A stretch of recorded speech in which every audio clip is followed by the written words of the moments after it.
This meeting to order. It's the regular commission meeting for the Village of Biscayne Park. It's Tuesday, November 10th at 7 p.m. Roll call, Madam Clerk. Vice Mayor, Mayor Coviello. Here. Vice Mayor Anderson. Here. Commissioner Watts. Here. Commissioner Jonas. Yes, ma'am. Commissioner Ross. Yes. All right.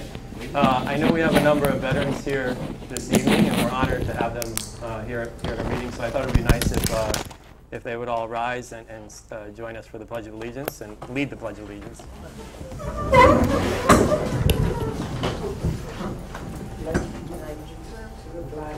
Of the United States of America, and to the republic for which it stands, one nation, under God, indivisible, with liberty and justice for all. And I probably should have announced who those veterans are first. We have Commissioner Bob Anderson.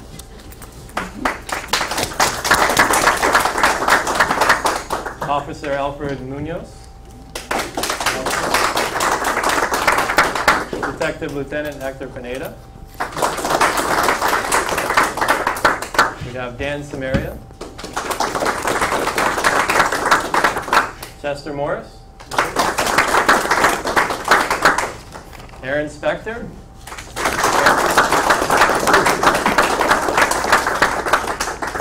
And Juan Montega. Did I get that right? All right. Thank you all for being here. We're honored to have you. And with that, we'd like to move into our first presentation, which is for Veterans Day and honoring the veterans of the Village of Biscayne Park.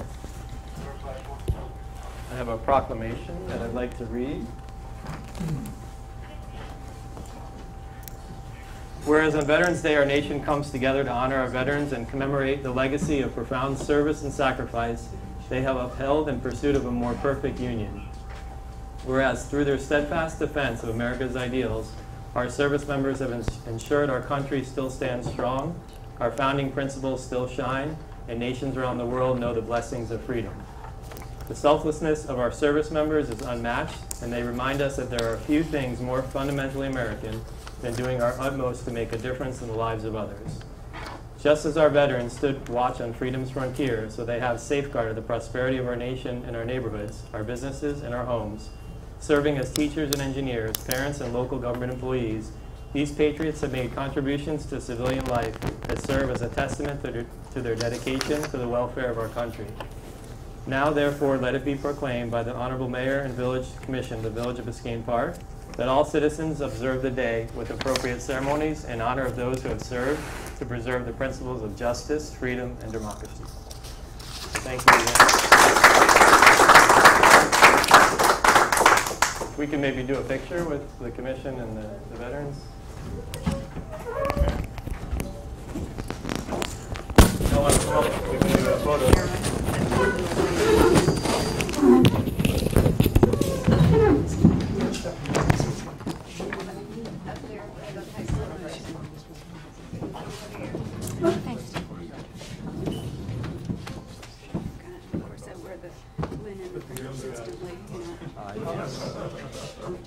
That one here or is it down?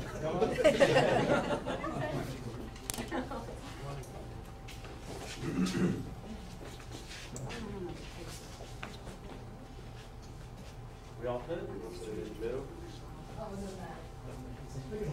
Yeah, one can hold it. There you go, sir.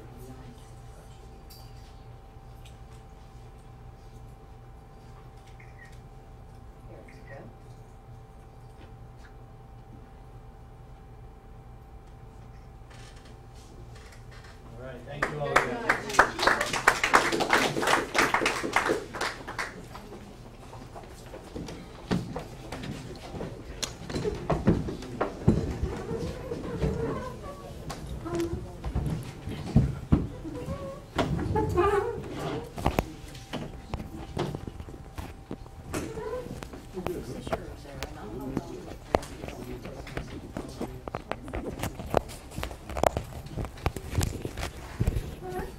Okay, our next item is we have a proclamation in honor of a resident, Philip Peterson Jr., who passed away on September 25th, 2015. I know his family's here. His daughter, Joe, and her husband Dan. Robin, thank you for coming. I'd like to read a proclamation in honor of your father. Whereas Phil Peterson Jr. was born on February 24th, 1924 in Green Bay, Wisconsin, where his family were cherry farmers since the late 1800s.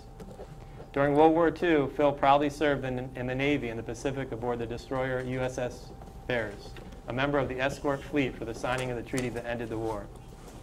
Upon returning from the war at age 21, Phil used the money he saved up while in the Navy and bought a Harley-Davidson motorcycle. At that same time, Phil married Charlotte and continued to farm and raise a family. During the 1950s, Phil pursued his love of motorcycle racing and became friends with Walter C. Davison of Harley-Davidson, who approached him about becoming a dealer, which led to the opening of his first dealership in Key West. After missing Wisconsin and going back for a period of time to work on their farm, Phil finally retired in July 1965, packed up the family, and came back to Florida, this time to their home in the village of Biscayne Park. The Peterson Harley-Davidson dealerships grew with locations in Cutler Bay, Miami Gardens, and the original location in Key West. And while he became an icon as a Harley dealer in South Florida for the past 61 years, Phil and his family remained a part of the village community. Part of his legacy was his support of charities, and his generosity included his hometown, the village of Biscayne Park, where he supported many events, most notably escorting Santa Claus on his sidecar during the annual Winterfest parade. Now, therefore, let it be proclaimed by the Mayor and the Village Commission of the Village of Biscayne Park that the village and its residents honor and remember Mr. Phil Peterson with great fondness and admiration. Great benefits of being a commissioner. I'd like to present this proclamation to you Thank you very on much. behalf of the village. Thank you very much. On behalf of my mother, Charlotte, who still lives in the village, and my brothers and sisters, Dave, Dan, Drew, and Jan, and Dirk. Dirk was supposed to be here, the youngest baby. He had things to do as a family. Thank you all. I appreciate it. My family appreciate it. Oh, yeah. He'll be missed. Oh, no. Thank you very much. I used to go to Yeah. That looks like he was a red shirt.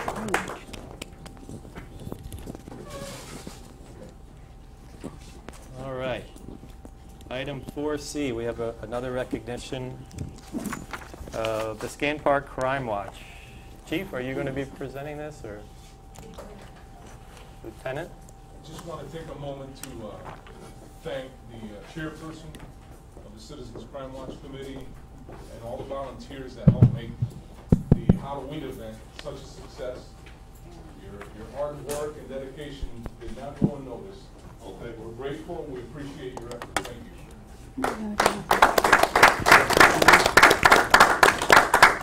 You have a speech? No, I just want to recognize some people. Absolutely. You're one of them. The chief, all the police officers that worked on Halloween, making another safe event. We had no crime incidents again, as it related to Halloween. I want to recognize the volunteers. We had Dario Salazar, Cindy Gwynn, Dan Samaria helped out with the bounce house in the afternoon. Rosemary, of course, Fred Jonas, Gary Kuehl, Luca Bronzi, Bob and Janie Anderson, Rosemary, I already mentioned you, that's right. And my wife served apple juice and goldfish, what do you call it? Yeah. George and Karen Marioni helped out earlier. And if I'm missing anybody, I think those are most of the Crime Watch volunteers. I know there were some other people from the rec board maybe that I wasn't aware of, because we went over with Fred and Luca Bronzi, Luca Bronzi, and Officer Jeff Kuchar and I were helping make sure the cars that were coming into the village stayed out of the village and went into the first parking lot. There were also candy donations. Well, a lot of the candy donations came from Rosemary over there. And I know, and I was over here before the event in the early day. And Rosemary, I have to say, worked her butt off helping get all this together all week. So thank you, Rosemary. I should have showed a picture of the candy too. And also the rec center staff, who did a great job preparing the room here. And Natasha, well, let me mention the Crime Watch meeting that we had too briefly. We had a Crime Watch meeting. No, stay there for it. Chuck, go to the microphone. Tell how many pieces of candy we had. We had 7,000 pieces of candy to Wow. give out. All the volunteers that I mentioned, and I think we gave it all out. Dentist will be happy. As far as the Crime Watch meeting, we had a great turnout. It was on November the 3rd, last Tuesday. We had approximately 30 residents. It was a very productive, I thought, question and answer period. It lasted over an hour. And I want to thank all of the people that attended that meeting, including our electeds, Bob, David, Fred, you would normally be there, but I know you asked for a permission slip and excusal, and my wife Rox, of course, and our manager and our clerk, Maria, and Trijan, who's not here tonight. And anybody I'm missing, please forgive me. Thank you. Excellent job. And all the officers and the chief and everyone else who went, I thought we did, I'm glad that we can have these things periodically. It was awesome. Thanks. Thank you everyone for a wonderful event. All right, Madam Manager, item 4D, the log cabin update. Thank you, Mayor. We have a video presentation, but we also have technical difficulties, as is usually the case when you have a video presentation. So we won't be able to show it, but we have two of the representatives from our log cabin restoration specialist here. And if Mark and Mike, you can go up to the podium there, I'd appreciate it. They've been put on the spot by their fearless leader who hasn't been able to make it tonight. So we are all winging it. But the reason why I wanted to bring them forward was because there's really some special work going on at the log cabin right now. It's not the typical construction work that any of us are used to in our day-to-day lives, but this is really craftsmanship that's taking place. And we have a team of over 10 people from Intensified Wood Restoration, which is a company out of Michigan, here in Florida, in Biscayne Park, working on our log cabin. And some of the recent work that's taken place includes lovingly washing every single log within the log cabin by hand, removing years and years of dust and other particles from the interior of the log cabin, washing the exterior logs, as well as stripping years and years of forestry type paint that was put on the exterior logs that were visible. If you recall, the log cabin had a dark brown color to it, and by removing that paint, we were able to expose the beautiful natural Dade County pine that we often talk about in relationship with the log cabin, and is now being stained with a very transparent tint so that the actual log cabin itself can be highlighted. We constantly and regularly try to put pictures up on the recreation page Facebook, so you would see a lot of what we wanted to present tonight up on Facebook. We will try to get the video we put together up on Facebook sometime over the next day or two. But I wanted the guys here tonight to kind of talk about what they do and some of the interesting things they've encountered in the log cabin as well. And while they're doing that, I'm going to jump back onto the other computer and just show you some videos and pictures that I have in my emails that I can share with you. Guys, I also brought for Lee a split piece of wood of the cedar that's going on the roof, as well as one of the logs that you sourced down south. And I think it would be a great story if you shared with them the sourcing of the wood and what you found down in the Homestead area. So, Gentlemen, welcome. Thank you for being here. Yeah, we'd first of all like to say thanks to the vets and police officers of America, for their bravery. We wouldn't be here if it wasn't for them. I guess to start off is we've been in business 27 years. We worked around the whole country on many different log homes, many vintages from 1778 clear up to modern man, and this is one of the unique ones just because of the species of wood, the Dade County pine, which is really intrigued us as we've been working on it, replacing logs. We've taken out several feet of bad log and replaced them with logs of replication, and yeah, it's quite a unique building. It's worth saving, one of our great American antiques. it makes my heart feel good that, you know, these buildings don't get demolitioned. And as you all know, that Dade County pine, they don't make it anymore. It's federally protected, you know, I mean, it's been a pleasure to be able to work on it. You can't, drilling a hole into the Dade County pine is so hard and resiny that you're having little explosions, wondering if it might catch fire. So, Yeah. you know, it's been a good learning experience for us too. You know, as you know, back in 1933, they didn't have the tools that we have, and the time and effort that it took these people with hand saws, and boy, they really had some drive. You know, so we're looking at the history of the people that make these places, you know, and every time we go somewhere. And yeah, it's as we like to say, the building will start talking to us. And you know what it wants. But yeah, it's a nice building, and it's worth saving for years and years and years. The logs, it was pretty unique how we run across the logs. They actually, some of them come from Stiltsville. They were salt cured, but most of them came from a listening post from the government somewhere here in southern Florida, and these Dade County pine trees were growing in front of their antenna dish. Yeah, their dishes, and it was hampering the listening, whoever they were listening to. So they had to have them removed, and the folks we know happen to be the ones that cut them down a dozen years ago. And the man saved them, knowing they'd be worth something one day. So it was a very good opportunity to, yeah, you don't find that all the time. He had a vision, and he saved them. But he's also got many from Stiltville, I guess that's what you call it. And them would be salt cured. So them are, yeah, they're even more potent. The salt cured Dade County pine. You can cut into that log, and the core of that log looks like it was you just freshly cut off the stump.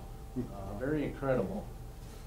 You can go around the country and find wood that old growth wood maintains. Modern man farmed wood doesn't maintain anymore. The growth rings are too wide. We have difficulty with them. Soft, you know, they don't have the resistance. They just grow too fast. Yeah. And the weight of a Dade County pine versus a regular pine is this chunk of wood is normally, you know, maybe 5-6 pounds, and you're looking at probably 15 here. And the growth rings, as we were saying, you know, are nice and tight. I mean, if you counted them all, this tree's an average of, you know, I mean, it's a 100-year-old tree. And then in 1933, when the building was built, you know, so add that up, and we're pushing 200. Yeah, it's a unique wood, very unique. Shame they didn't reforest it. I think what happened is they cut most of it down when they found out its resistance and shipped it overseas to England and other countries, because at first it was just timber and lumber, and they found out its value. When it had value, then it disappeared. Yeah. From just the little history we know, of course, we don't live here, but talking to a lot of different people and bringing it up, yeah, the history's quite unique.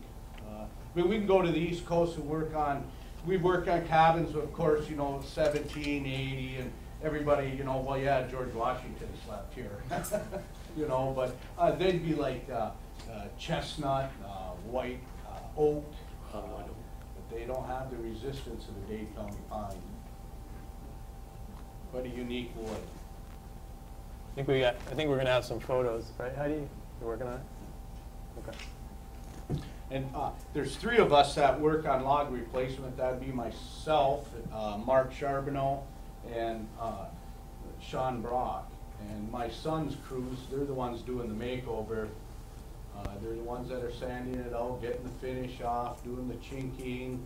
And they're well-tuned guys, hard workers. They go to work at 7 and leave at 6.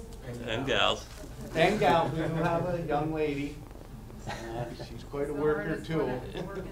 And they will make that building spectacular, above your expectations. They always do. Them boys do a nice job. And gal. That's new to us. This job is new to us. So. Together so far. Well, gentlemen, thank you so much for bringing your expertise to South Florida. We appreciate it. Well, they have a piece of the shingle, I think, Yeah, up we're there. much obliged piece to of have what? the The shingle. opportunity. is up And this there. is the cedar. they're roofing it with the cedar shakes, with the roof, the new roof, and it's got copper drip edge. Yeah, so they're almost Almost done. 6 square from completion, so that should be, from what I'm seeing, should be completed shortly. So you guys are you're finishing up you're doing the chinking now, the logs. They're all The clean. inside is just about probably 90% done as far as the log work and the refinishing and stuff in there, from what I see. Okay. All the log replacements done. We were down here in July also, for 3 of us were here in July, and acquired the wood, the resources, and replaced a bunch of logs. And we're on hand railing right now, and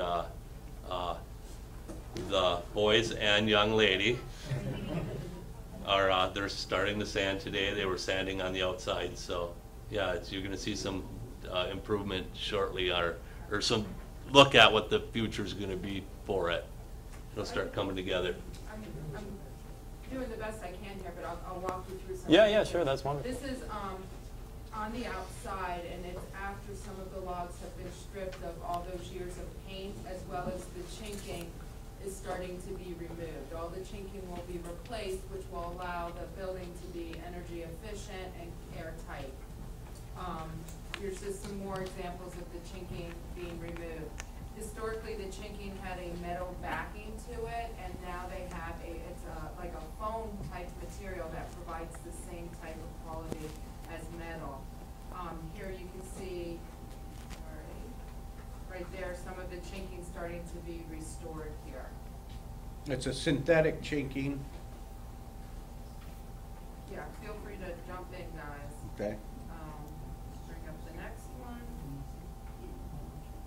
It's quite an art to do the chinking, Oh, this is, to make it neat, you so know? this is the outside before they started, to remind you of how dark it was. And then you can, I just showed you the pictures where it was lighter. This is on the inside, and this is where all of the cleaning has taken place. And this is right before they put the staining on it. It's also an ongoing construction site, so they're not always the neatest pictures, but all to OSHA standards.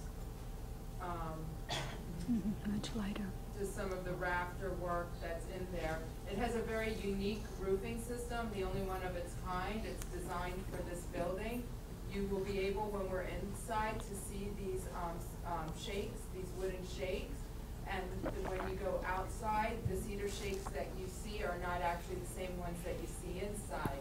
There will be layers of insulation, as well as a thermal, like a plastic thermal type material, as well as plywood that's going to keep it insulated, allow it to be energy efficient, and it should take care of the leaking problem that we often experienced when it was the office.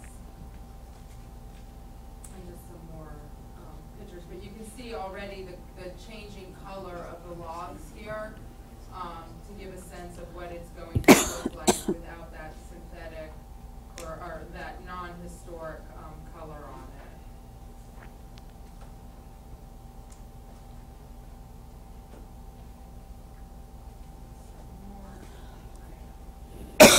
Find something a little different.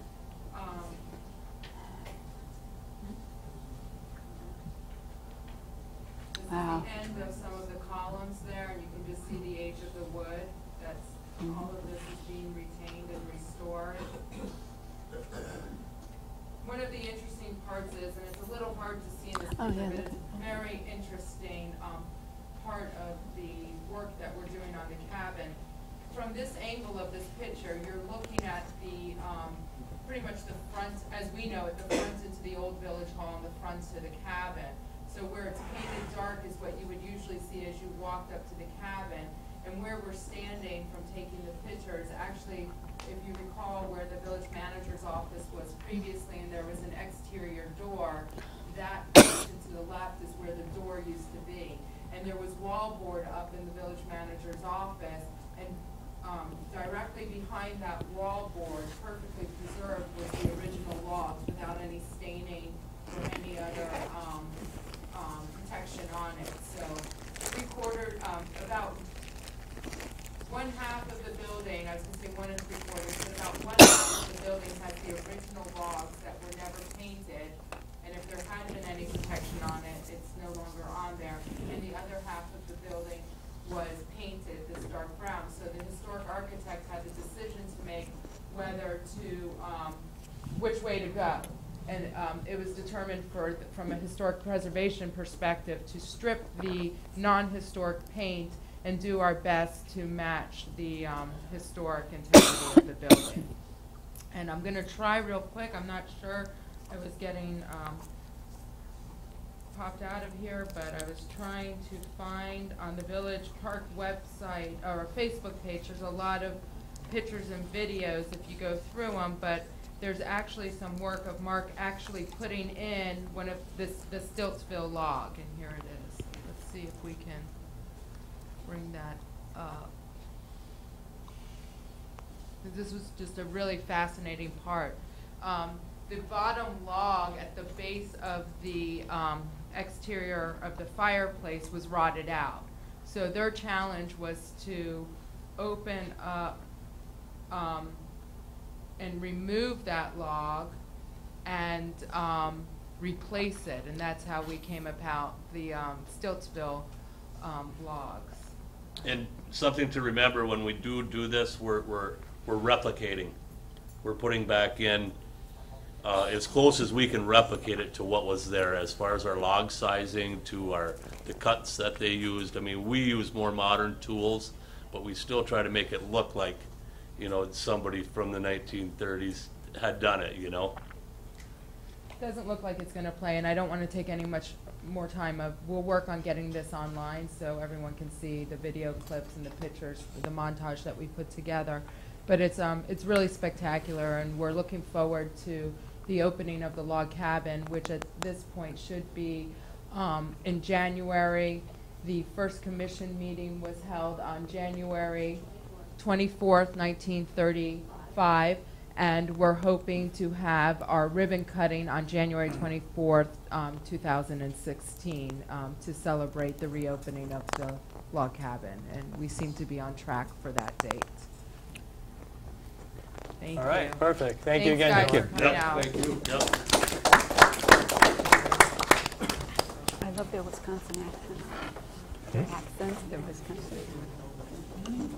Or Michigan or whatever. Yeah, I think it's Michigan. Michigan.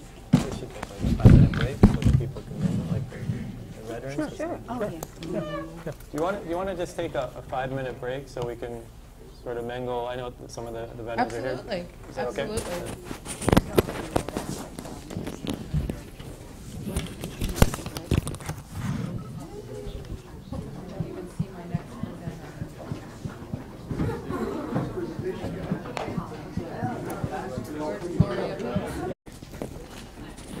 Caesar root. Okay, we're back on. Welcome back. We're going to move on to item 4E. We have good news. We have great news. Great news. And keeping in our theme of winging it, our presenters are not here tonight. But about 2 weeks ago, I received notice that we are recipients of a special anniversary grant that we did not have to technically apply for from the villagers. If you recall, we did apply for a villagers grant about 1.5 years ago, and we asked for $18,000, and we were awarded $5,000 to go towards the restoration of the log cabin, specifically the windows for that $5,000. About 3 months ago, I was contacted by the villagers telling me that they were seeking projects that they could use to showcase their generosity around the county. And they wanted to talk to me about the log cabin, so we spent a day together, Maria and myself, and 5 representatives from the villagers going through the log cabin restoration, the plans, our funding from the state, our funding from the village, as well as historic photographs of the village and the log cabin. And they went back to their committee and made a positive recommendation for our project. We weren't clear at that point of how much they would be offering us, nor which part of the project would they be offering us money for. We spoke about all different types of parts. And we kept getting some positive feedback, and we got official word 2 weeks ago that we were awarded $20,000 from the villagers to go towards the restoration of the floor and the incorporation of the new floor in the log cabin. And as you can imagine, if you've ever watched This Old House or any other project, there's always little things popping up when you're working on a historic building. So this $20,000 is really going to help us plug a hole that we will be encountering on the project. So we're very excited, and we're very excited to partner with the villagers. If you're familiar with the villagers, they are one of the oldest historic preservation groups in Miami-Dade County. Their focus originally was Coral Gables, and did a lot of work there to save Coral Gables, as well as some buildings in the downtown area. And they have been very interested in growing their membership and growing their reach. And I think it's a great thing that we can be a part of that for them. Wonderful news. Thank you. Thank you for spearheading that. Absolutely. Okay. Item 4F, the Tri-Village Bike Ride. That's me? That's you. Okay. For those of you that don't know, I'm involved in the Miami Shores, the Greater Miami Shores Chamber of Commerce, and we formed a committee called the Tri-Village Committee. And the purpose of the committee is to try to unify the 3 villages, Miami Shores, El Portal, and Biscayne Park.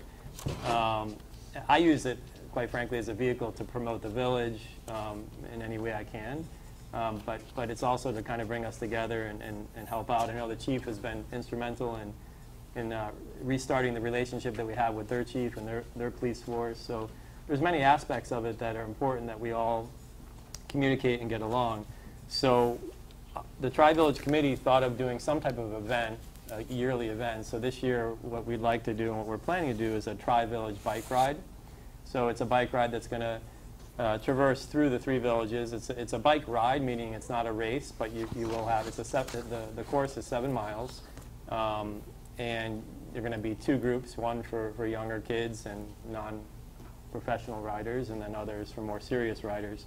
And so it's going to end up in Miami Shores at their park, and they'll have, we're actually going to organize a kickball game between, a kickball tournament between the 3 villages. So for those of you that don't know, but you're on our team, the commissioners, and staff, and our police department, our police force. So we're going to be competing in a kickball game at the end of the bike race against Miami Shores and El Portal. So hopefully you guys are in shape and ready to go. January 9th. So more information to come, but the bike ride is going to be, Madam Manager, is it January? January 9th. January 9th. So we will be getting information out to everyone that's interested. And it's just a nice community event to get out there and show them who we are. And that's it. Yeah. Questions? Yes. Where's it going to start? It's going to start in Miami Shores. It's going to and it's going to come through Biscayne Park and El Portal and then end in Miami Shores. Okay. But we'll circulate the exact route. Yeah. Any other questions, comments? It's great. Okay. All right. Item 4G, the Recreation Advisory Board, the Welcome Packet Initiative. Rosemary and Dan. I don't want to take it. At the last meeting, I know we left this to the end, so I want to apologize to both of you for that. But we put you up front this time. So. That's okay. You were busy and you had other things that came up, so that's no problem, as long as we get to this. The village, and I don't know much about it, but I think the village used to have the welcome board packets before. So our board decided that we wanted to put together a welcome packet for new residents. And so we've been working on it for our last couple of meetings. We finally have the draft this past, and we approved it. Each of you have packets that was the final draft. And what we like to do is we like to get the commission's approval on it. And I don't know much more to say. Let me pass it over to the person that's really, really worked hard on this. And it seems like she works hard on everything that we do. And I'm very grateful for what she does.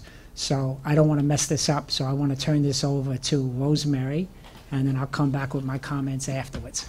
Ms. Rosemary. Thank you, Dan. Thank you, Dan. You're welcome, Ms. Rosemary. Good evening, everybody.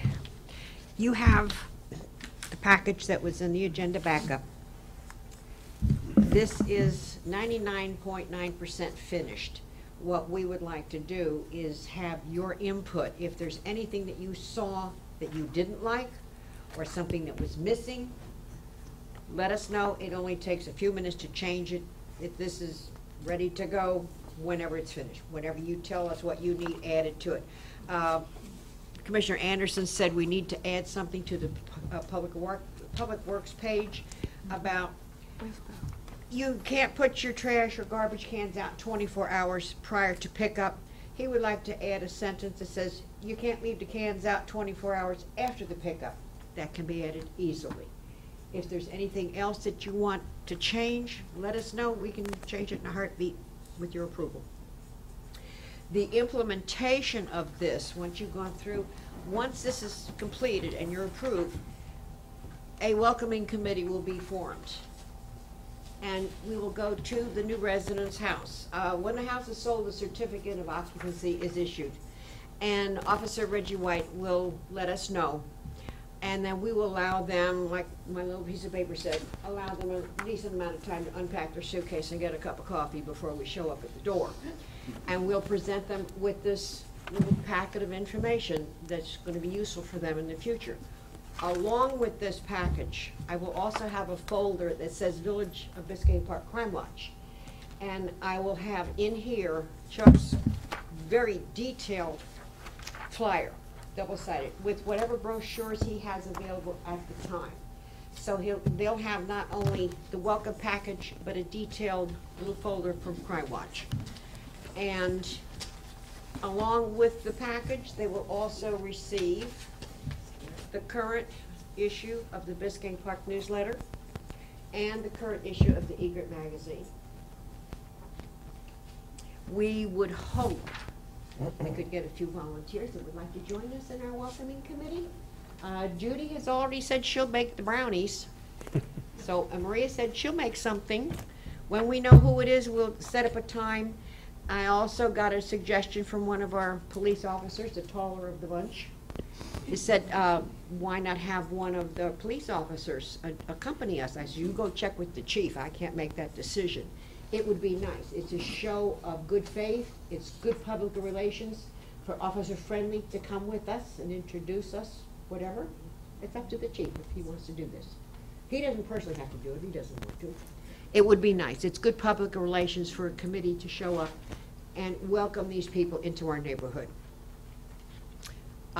Any questions on the welcome package? I think it's a great idea. How about maybe incorporating like something, like someone came up with an idea of those car magnets, that crazy idea with Bee Park.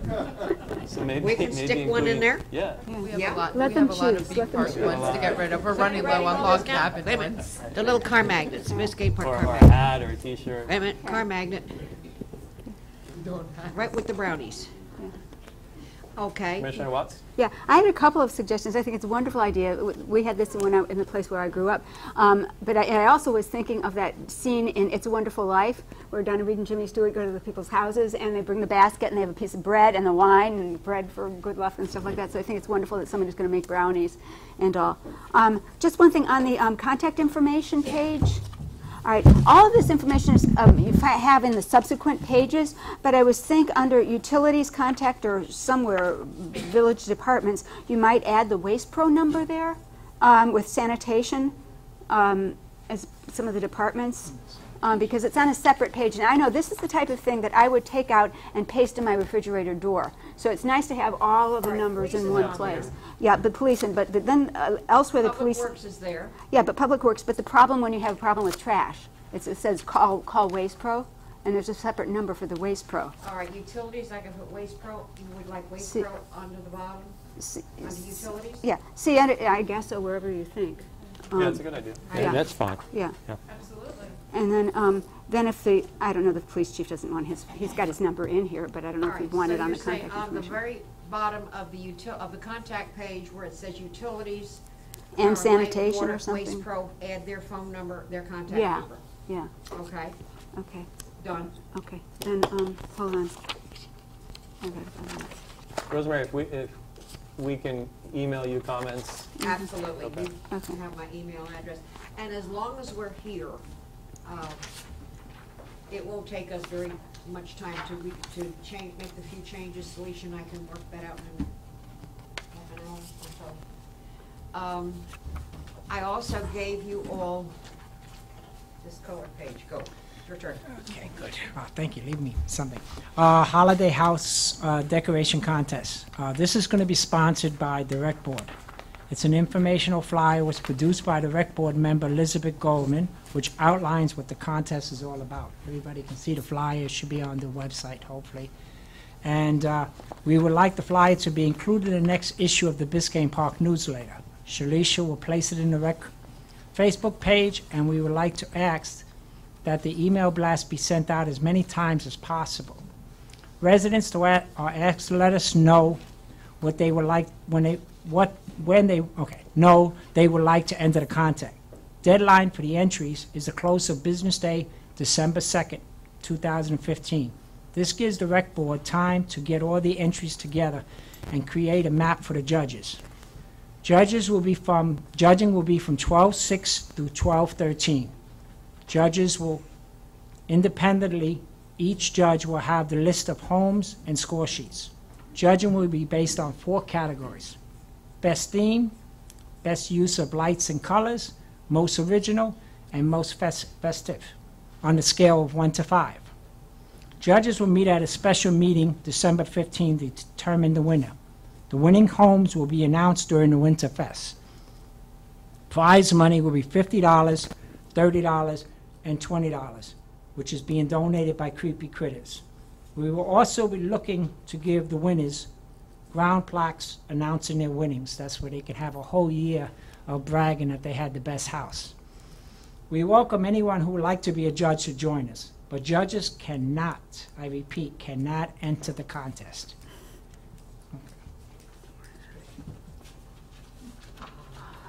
Any questions? Any questions? I'm wondering when the newsletter will be coming out, and will it give enough time for That's why December we needed 2nd? the flyer out quickly. We needed the approval first. The flyer's ready to go, and Salisha will put it up on the Facebook for the Rec Board, and we can get it out as fast as we can. That'll give us a leeway time to work on the scoring sheets, and the scoring sheets I found, these will be made, but the flyer was the most important thing to get out quickly. We'd love to have more judges, the more the merrier. All you volunteers, just give us a holler. Okay. We just want to And get you. we would like the residents to send their entries either to Salisha or to Dan at their email, which is on here. Judy told me many, many years ago when this was done, there was a plaque that was issued as to the winners that sat in the ground, and she was gonna try and find out who got them, where they came from, and I haven't found this out yet, but I would love to be able to do that as well. The Rec Board will take care of that. And they We will- need to find out where those plaques came from and how to And get they them. will also, besides the gifts cards that they will be getting, they will also be getting a certificate. Oh, That goes yes. as a certificate that will go along with it. So that's what's going on. Great. Yes, Mark? Commissioner Just one Watts? other thing, just on going back to this welcome package, on the Village Biscayne Park boards and committees, I know the foundation isn't actually a board, but I think maybe it warrants mention on that page of all the different things.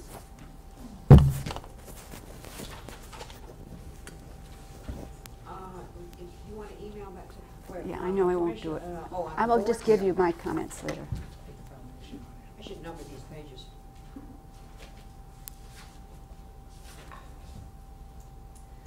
Yeah, we didn't put the Biscayne Park Foundation. Add that? Okay. Yes? Yeah. Yep. Commissioner Anderson?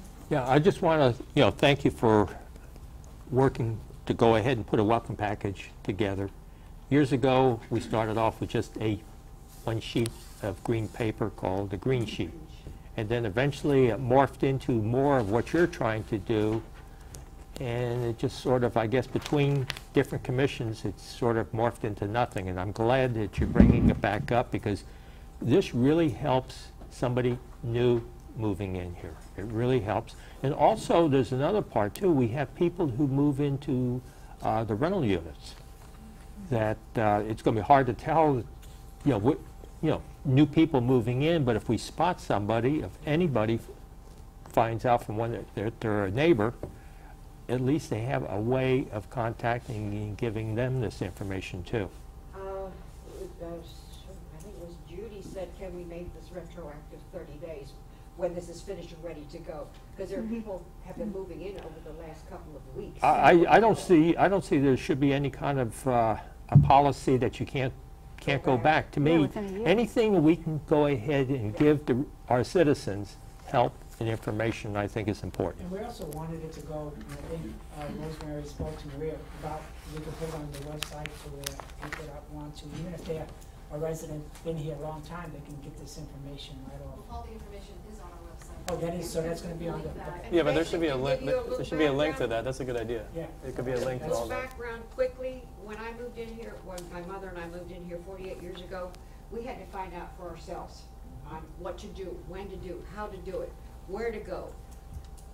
And it's been like that for years and years. And the neighbors on our street, the same thing.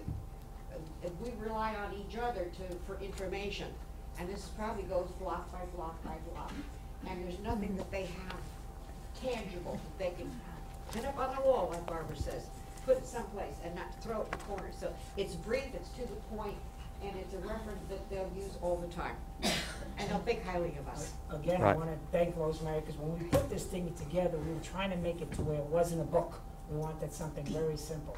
And she did a great job in cutting it down, because that was the most important thing. That was one of my concerns that I had, that we were going to make it into a book form and people are just going to throw it away. So we were able to cut it down into one page. Well, one page each subject. Yes. Yeah. All right, great work. Thank you. Okay. Thank you. you. Email me any suggestions for changes. Perfect. And we'll take care of it. All right, thank you again. Before public comment, I thought since Mr. Caserta is here, if we can take his item right before public comment. So that's item 7A. How are you, sir? Great,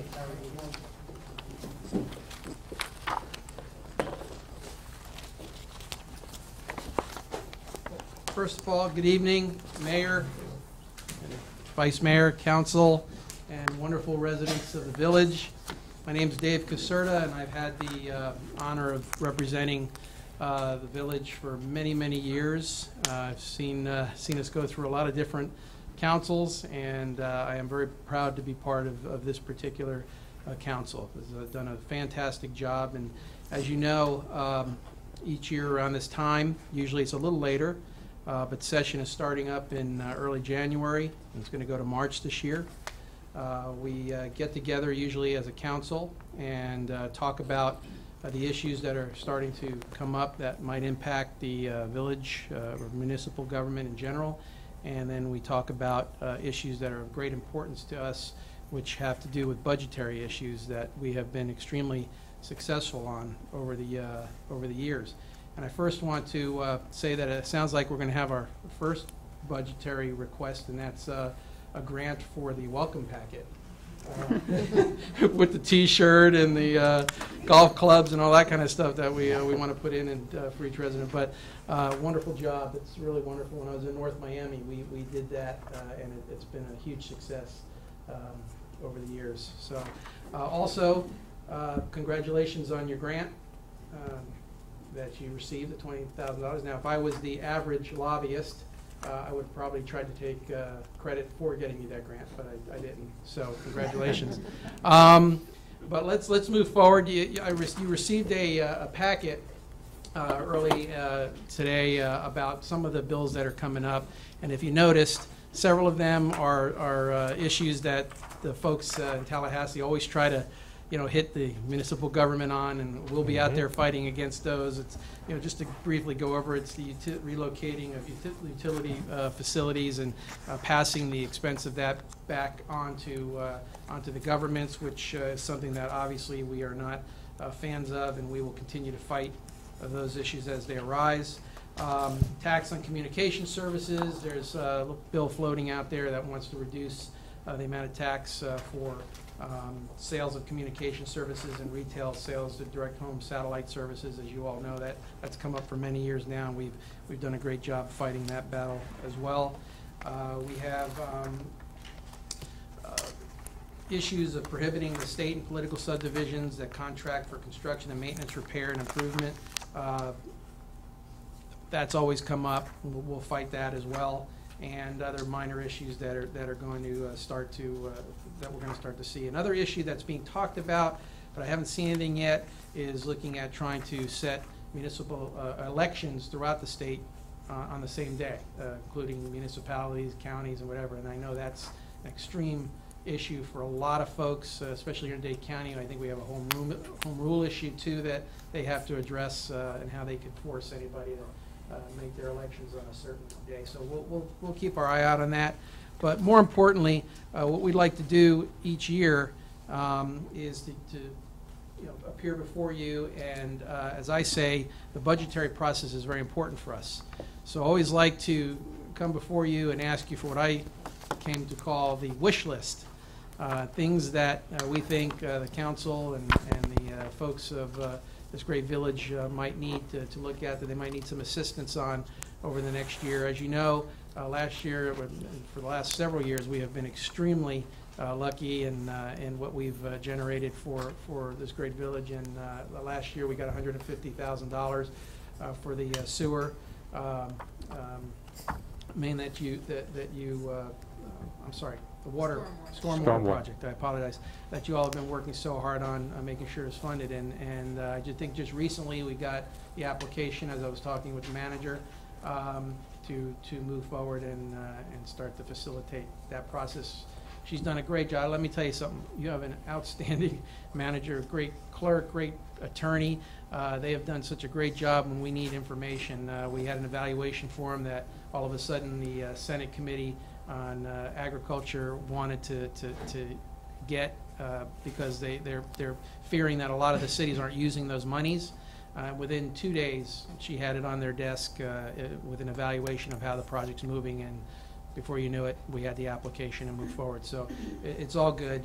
But I would like to open up the floor, if I may, to any of you who have all thought about some of the things that you'd like to see this year. I am going to appear before the delegation. Day delegation is Thursday, so I'm going to talk with the manager on some projects that we'll throw into that loop as well for that day. But let me know if there's anything that you all have been looking for, and we'll have that constant dialogue as well over the next couple weeks. Okay, thank you very much.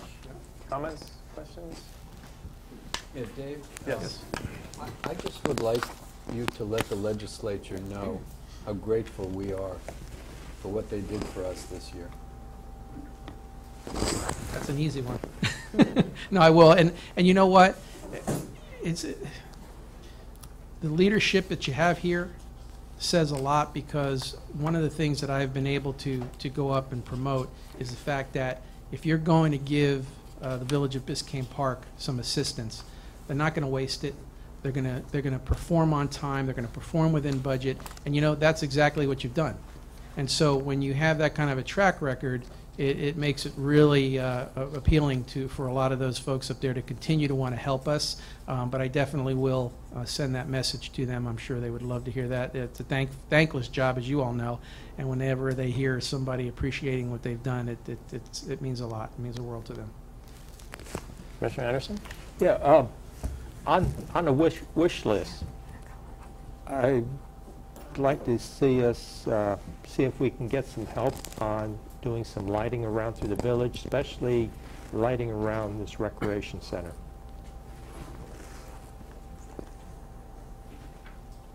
And that's exactly what I was going to suggest. Yeah, that's I the read your same mind. thing. Around the Yeah, recreation around- center and throughout the village. the village. because- In any specific And areas too? Well, the rec center, we have a sidewalk that goes around that's heavily used for people to do exercising. And when the sun goes down, they're still out there doing their exercising, and we have no lighting out there. Yeah, it's not, we're not talking aesthetic landscape lighting, we're talking public safety type lighting. Well, I'm thinking both. Well, right, but the purpose of it Yeah. is for public safety. Yeah, for public safety. It's something aesthetic because it's a residential area, so we don't want huge, the huge lights, but something low lights that will light the sidewalks. And the building itself. And the what? And the building itself. Yes. Yeah. Okay.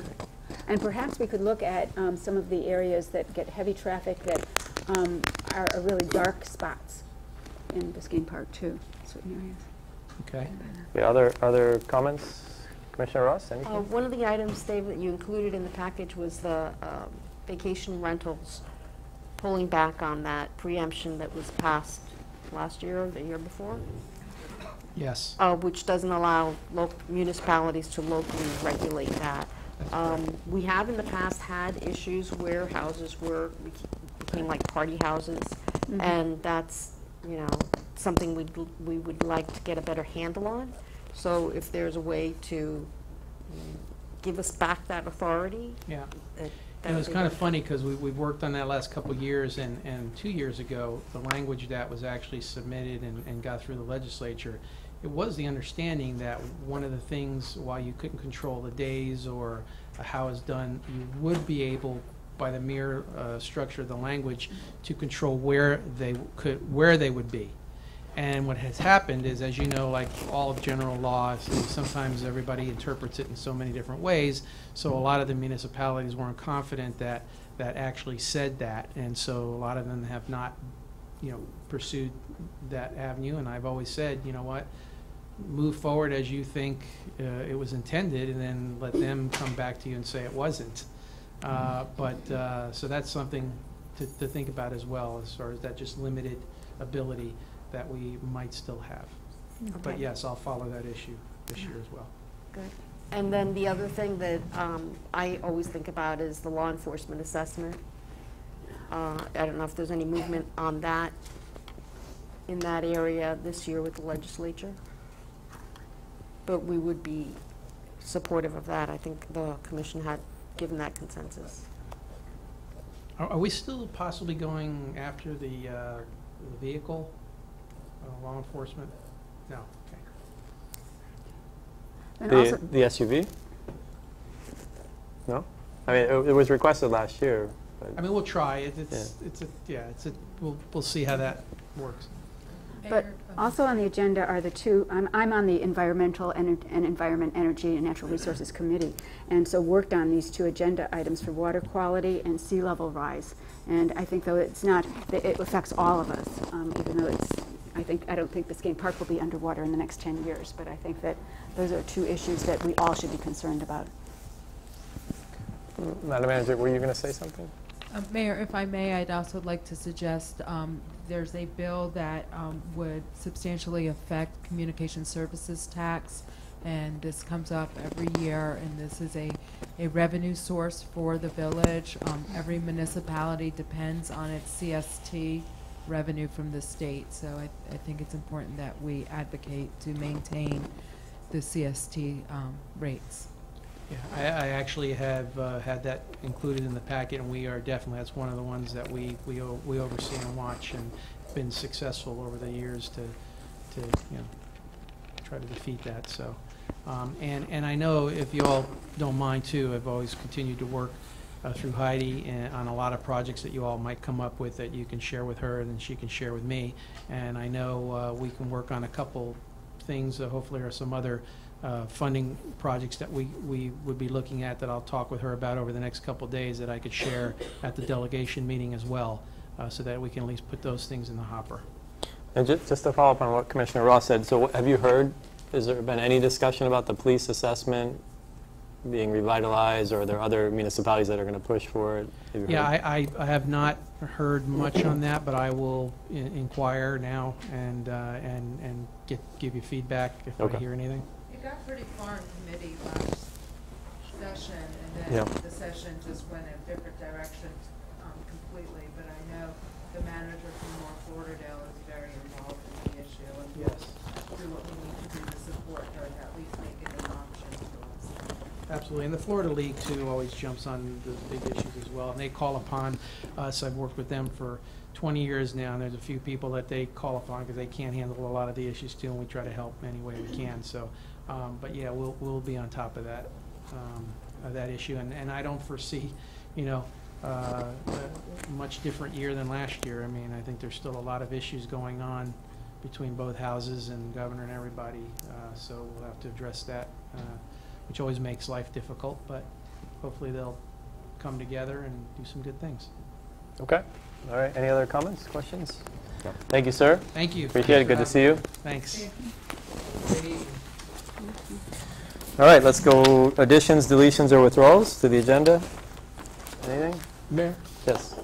I'd like to have something withdrawn. It's 9A. I just don't understand why it's even on this agenda. Yeah, same here. That was actually advertised, is my understanding. Since it is a public hearing, you don't have to open the public hearing, but when we get to, you can just make a motion to continue to a date certain.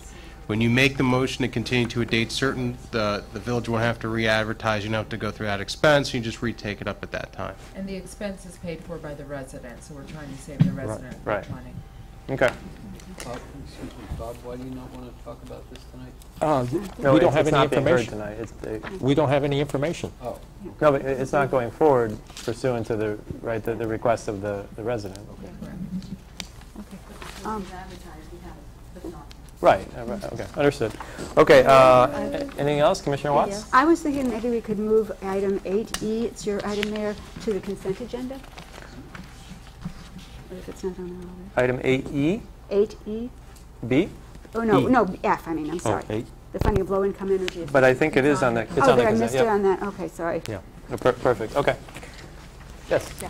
I have just two small things. I'd Sure. like for us to have a brief discussion about the park and fencing, the fencing on the, around the basketball court, those things that are going on, and just so that we have an open discussion about it and give the manager our impressions. So we could the manager just put that as part of manager report?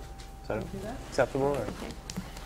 And the other thing is, coming off the Crime Watch meeting last week, I think we should have a brief discussion about the police department. Okay. Perfect. And that could probably go into manager's report as well. All right, so we'll add those to the manager's report. Anything else? Okay, public comment. Anyone wishing to make public comment, please state your name and address for the record. Barbara Kuehl, 111th Street. Just wanted to comment about the log cabin. And it's just kind of a coincidence that you had the craftsmen speaking about the work that they're doing and the pains they're taking to restore the logs and how they want to replicate what it looked like in 1933. And I really feel that you're doing a disservice to the renovation by having flat screen TVs put up on the walls. I left the meeting that you had with Mr. Heisenbottle. I didn't realize we were talking about the screens. I think Commissioner Anderson brought it up. In most historic restorations, the inside has sheetrock up. It doesn't matter what you have hanging. But we have a very unique situation where we have logs that you've restored painstakingly.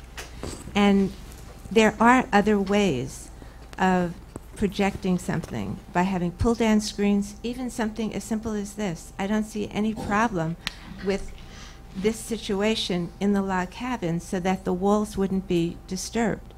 And not to mention how it would look to have a 1933 restored log cabin with a flat screen on it. It just is really an abomination. Mr. Heisenbottle, I know what usually comes up is he's a professional. He's a professional with an opinion. It's an opinion that can be done, it's fine, they do this all over, but no place else is there a log cabin that looks like ours, or another log cabin in Dade County. So you're comparing apples and oranges. Maybe other commission meetings have flat screens, but this is not the place to have it. So I really hope you can reconsider this. And I don't think there are 25 people in this village that even know you're planning on doing this, because we have a handful of people that come to meetings. This isn't something that's publicized, and I think it's going to be a tremendous disappointment to anybody that really is looking forward to seeing a beautifully restored log cabin to have permanent flat screens up. And I just hope this doesn't get pushed along without reconsidering it. Thank you. Okay, thank you, Barbara. Janie, how are you? Good evening. Janie Anderson, 11th Place and 119th Street. Just to expand a little more about what Chuck said about Halloween, it was fantastic. Every staff member, the rec board, Chuck's organizational skills in getting us Crime Watch volunteers together. Two special things that night. One was seeing the kids and their parents so surprised that there were people on the corners handing out candy. But perhaps the best, Chief, was so many of your police officers, our police officers, excuse me, were so thrilled to see so many little kids dressed like police officers. That just made them feel so good. So it's just such a really neat, special event. Rec Board, you guys are awesome with that welcome packet. And it's true, so often, so many problems can be avoided if people get information up front, not learn it the hard way. On our block alone, we have 2 new neighbors. I talk to them, but that's not the same thing as being able to hand them something. But the one thing I'd really suggest is if we could make extra packets and make sure all the local realtors have it, so that when they're selling, or even just when they're showing property, to be able to share that with people. It's just one more method in case we don't always know who moves in, that if the realtors can take an active role in handing that out, it's just one more way of getting information out. Great, thank you, Jane. That's okay. I wanted to, on Halloween night, I wanted to tell just a little. Excuse me, Dan, your name? Oh, I'm sorry. Dan Samaria, 1030 Northeast, 121st Street. This is meant towards, on Halloween night, we always have a success. Everybody comes into our community, and we have a very good reputation. I want to congratulate the chief and the police, because I know he doesn't like to be bragging, but we had an incident, and Miss Rosemary was with me. We worked with the police officers, and we had 2 incidents that happened to one of our police officers, and I think he should be commended for it. I can't remember the officer's name. We had one where an individual, the officer was handing out candy, and when he handed out the candy, there was a gentleman, wasn't a resident, took a picture, and he said, this is going on, whatever they call those fancy Instagram, that the picture was going on Instagram, and I asked him, why he was taking a picture. I was hoping that it wasn't going to be something negative. And he said he never seen police officers hand out candy. So that was really good, and I think that the chief should have be congratulated for that, because that was really nice. Then we had another gentleman, and again I'm messing up the story, who walked over to the same officer and wanted to congratulate him for all the hard work that he was doing. And again, I'm leaving a lot of the story out. But he gave him a whole bag of candy to hand out to the kids. Both of these were non-residents. So I think that the village should be commended for that, for putting on a successful event as we do every year. And just wanted to congratulate the police for doing that. Great, thank you, Dan.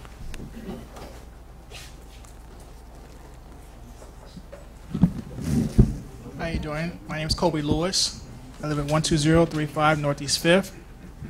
And I also want to commend Chief McKenna for the police presence on our block. And also want to ask Heidi as well.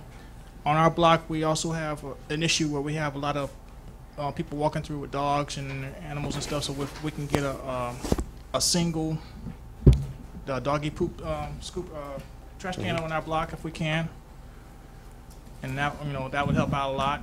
And like I said, I just want to commend the officers for doing their job and doing everything that they need to do for us. The stuff that we have going on is totally quiet down over there a lot, and they're doing an excellent job. Great, thank you for coming out. Appreciate that. The dog stations, consider it done. George? George Marinoni, 118 Street. I just wanted to say something on behalf of the Biscayne Park Foundation.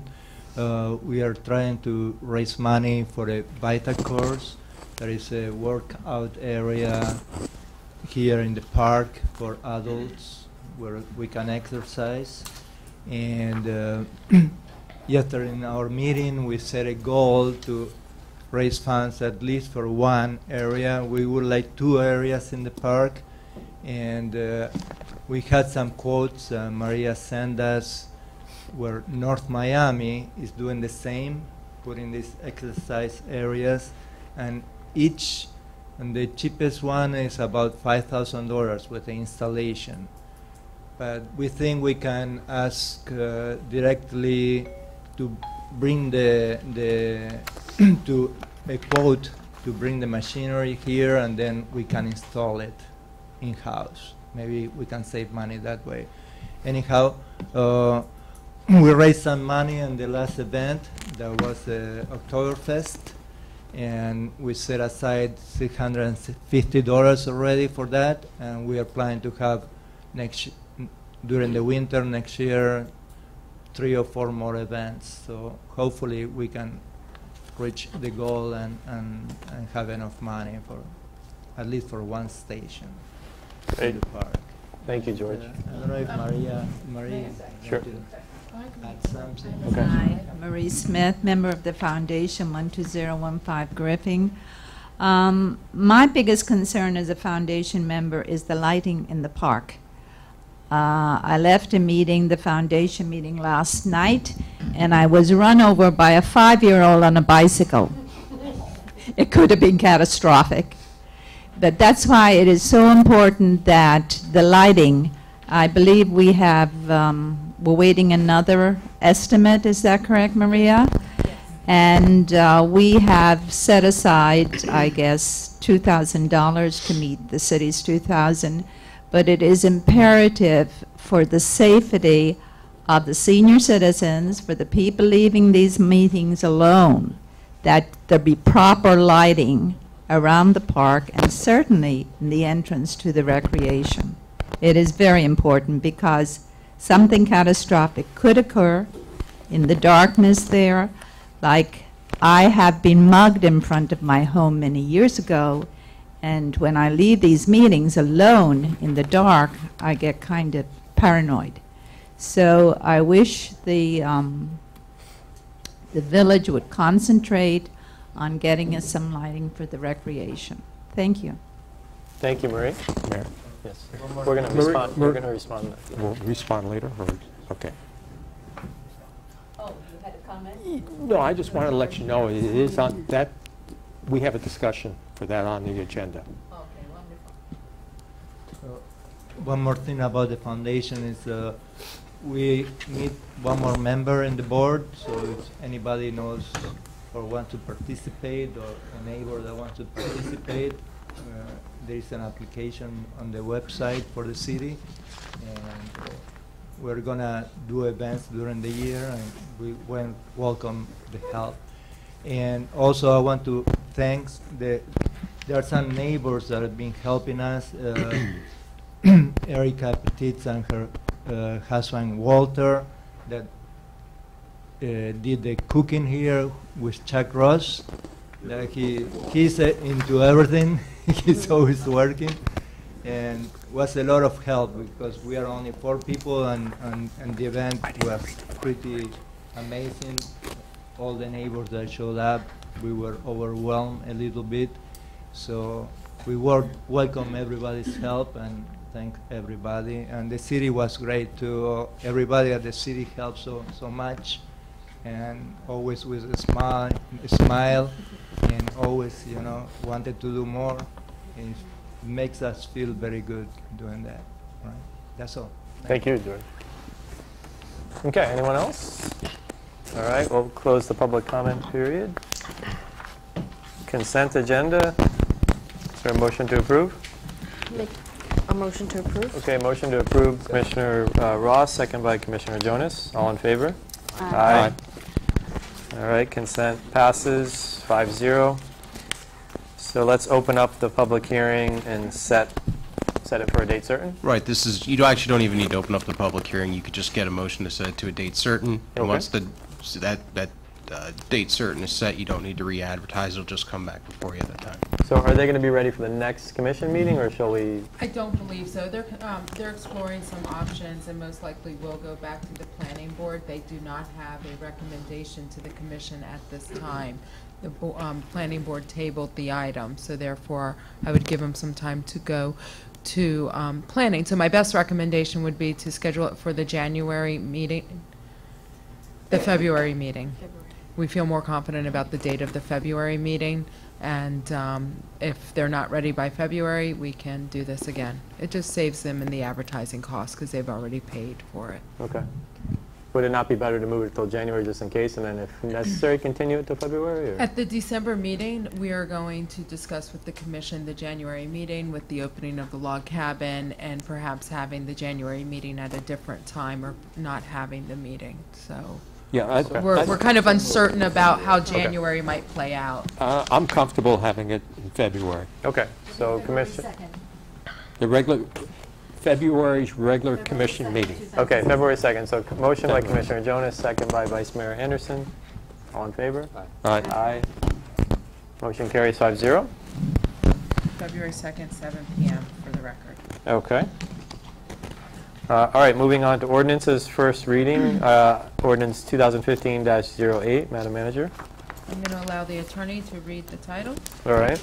This is ordinance number 2015-08, an ordinance of the Village Commission of the Village of Biscayne Park, Florida, pursuant to Section 166.041 Florida statutes, to amend ordinance 2014-10 adopted on September 23, 2014, finalizing and adopting the annual operating budget for fiscal year 2014 through 2015 by amending various parts of the budget consistent with Exhibit A attached here 2. Providing for conflict, providing for severability, providing for an effective date. This is a request to approve set for second reading and also open up for public hearing. All right, so we'll open this up to the public. Anyone wishing to make a public comment? Seeing none, we'll close the public comment. Madam Manager, do you want to discuss it first, or? If you want to make, I can either, whatever order. I'm happy to make it. Okay, you don't want to? I have a quick summary. Yeah, why don't you give it, just for the public's benefit, can you give a quick summary? This is a routine matter that we are required to do every year and provide an amended budget no later than December 1st of every year. It's basically 60 days after the start of the fiscal year. In closing out last year's budget, the good news is that we came in ahead on revenue at $72,000. We also had a lot of expenses. Technically, our expenses are over by $18,000, but there's two things I feel it's important to point out.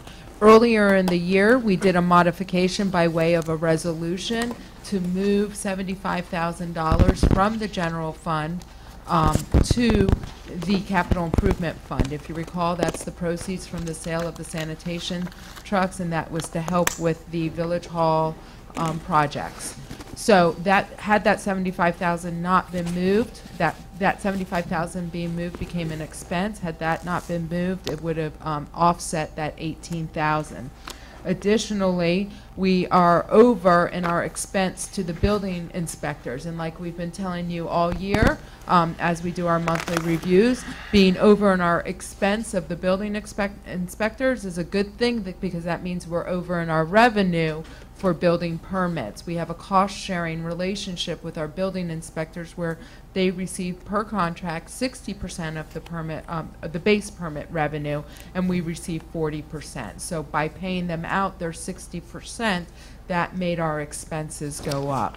So when all is said and done, we have approximately $54,000 in excess funds at the end of the budget. We, of course, cannot commit to that amount until our audit is done. Thank you for approving our audit to go forward with the auditors. And I am available for any questions. I also have Claude Charles, our finance manager, here to answer any questions. And we have Christina from Estrada Hinojosa to answer any questions as well. Okay, Thank great. you. Good news. So there was a motion by Commissioner Jonas. Is there a second? I'll second. Second by Vice Mayor Anderson. Any discussion? Yeah. No? Yeah. There's a joke about arranging the deck chairs on the Titanic, and that's certainly not what we're talking about here.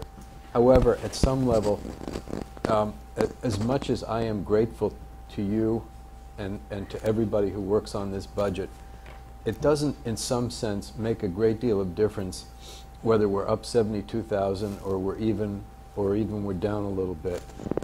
We do the best we can with a very limited scope of function, and as well as we can do, even if we come out ahead $72,000, there's so much we are unable to do for ourselves at this point. So thank you very much for making this budget as successful as it could be, but we really need to look more broadly. Not that that's your choice or our choice at the moment, but it's just something we need to think about as we look ahead. Okay, so there's a motion and a second. Yes. I have a couple of comments that I shared with the manager earlier today with regard to the estimated revenues and the ad valorem taxes. We still are closing up with $72,000 below what we had set in the budget. And my concern is that we're already into the next year's budget, and we, I guess, projected along the same track. So we're going to find ourselves a little short in receiving that income if the trend continues. I know you had a conversation with the tax collector's office on it, and some of what was said, I have like Reader's Digest version, but maybe you can expand on that. Okay, sure. Thank you, Christina. Thank you, Christina. Oh, no problem. Good evening, Mayor, Vice Mayor, Commissioners, Manager, and staff. My name is Christina. I'm from Estrada, Hinojosa. We've been working closely with Claude in the Finance Department and the manager.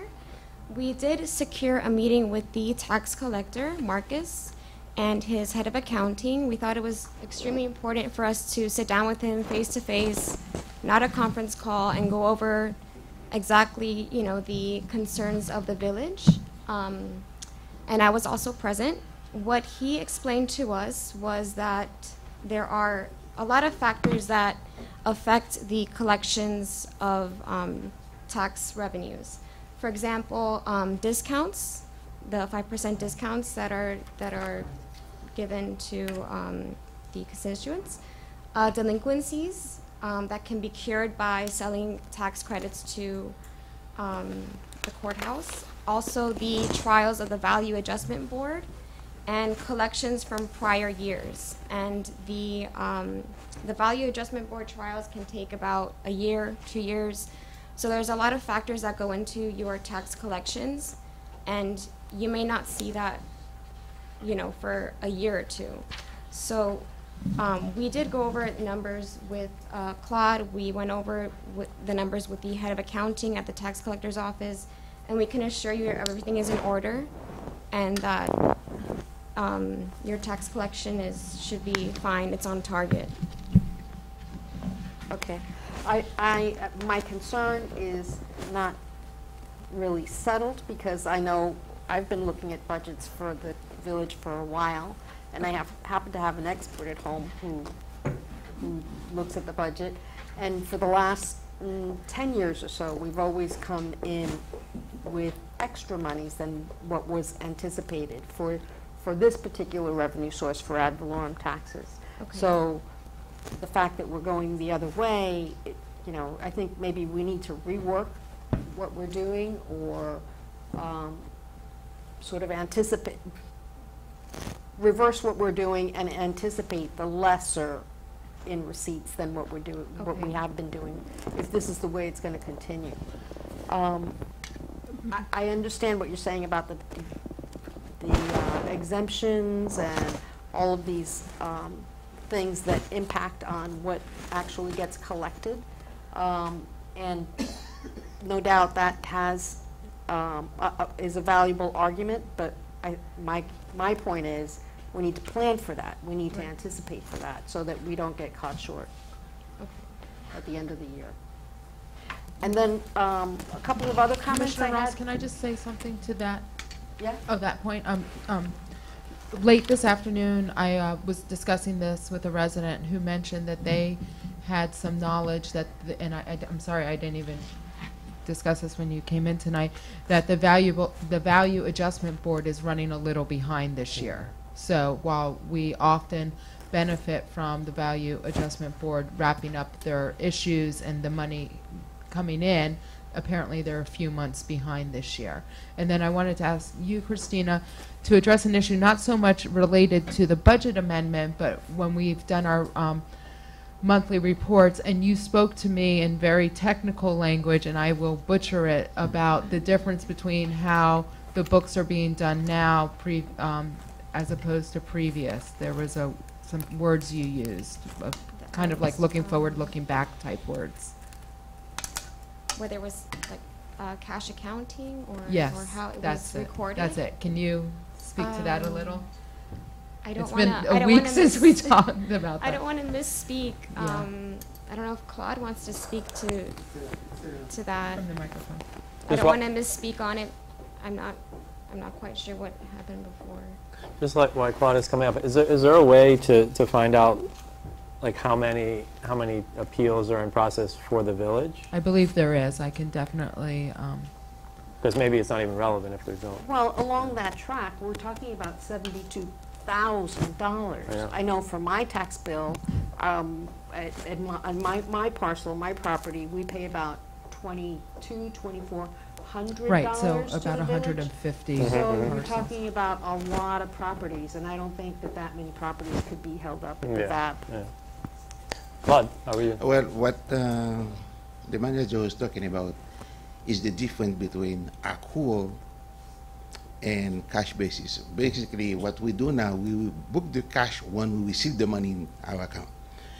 The accrual, then you can put an invoice and you anticipate that probably what you receive. This is the term that Heidi was referring to, and as far as that is concerned. So, what we are doing now, anytime there is a distribution to our account, that's when we go ahead and we book that account to the ad valorem taxes. We don't, if we don't receive, we basically don't book it. Okay. To go back to to complete what Christina was talking about earlier, the difference is just that we're not going to receive the money. It's just they will give it to us at the time they collect it. And therefore, that's why we probably see the difference there, since we don't receive it yet. So therefore, I don't go ahead and book that in accounting, as opposed to when I get here, there were some invoices that were booked in accounting that anticipate that is going to come. But I'll go on the cash basis. As I receive it, that's going to go ahead and book it. And that's the difference. Thank you. Just to finish that conversation on the VAB board issue, even when you protest your taxes, you still have to pay, I think it's 75% of the tax bill, and then only 25% gets withheld until you go through the process and the valuation board makes whatever adjustments they deem necessary. We're looking to do that to find out exactly.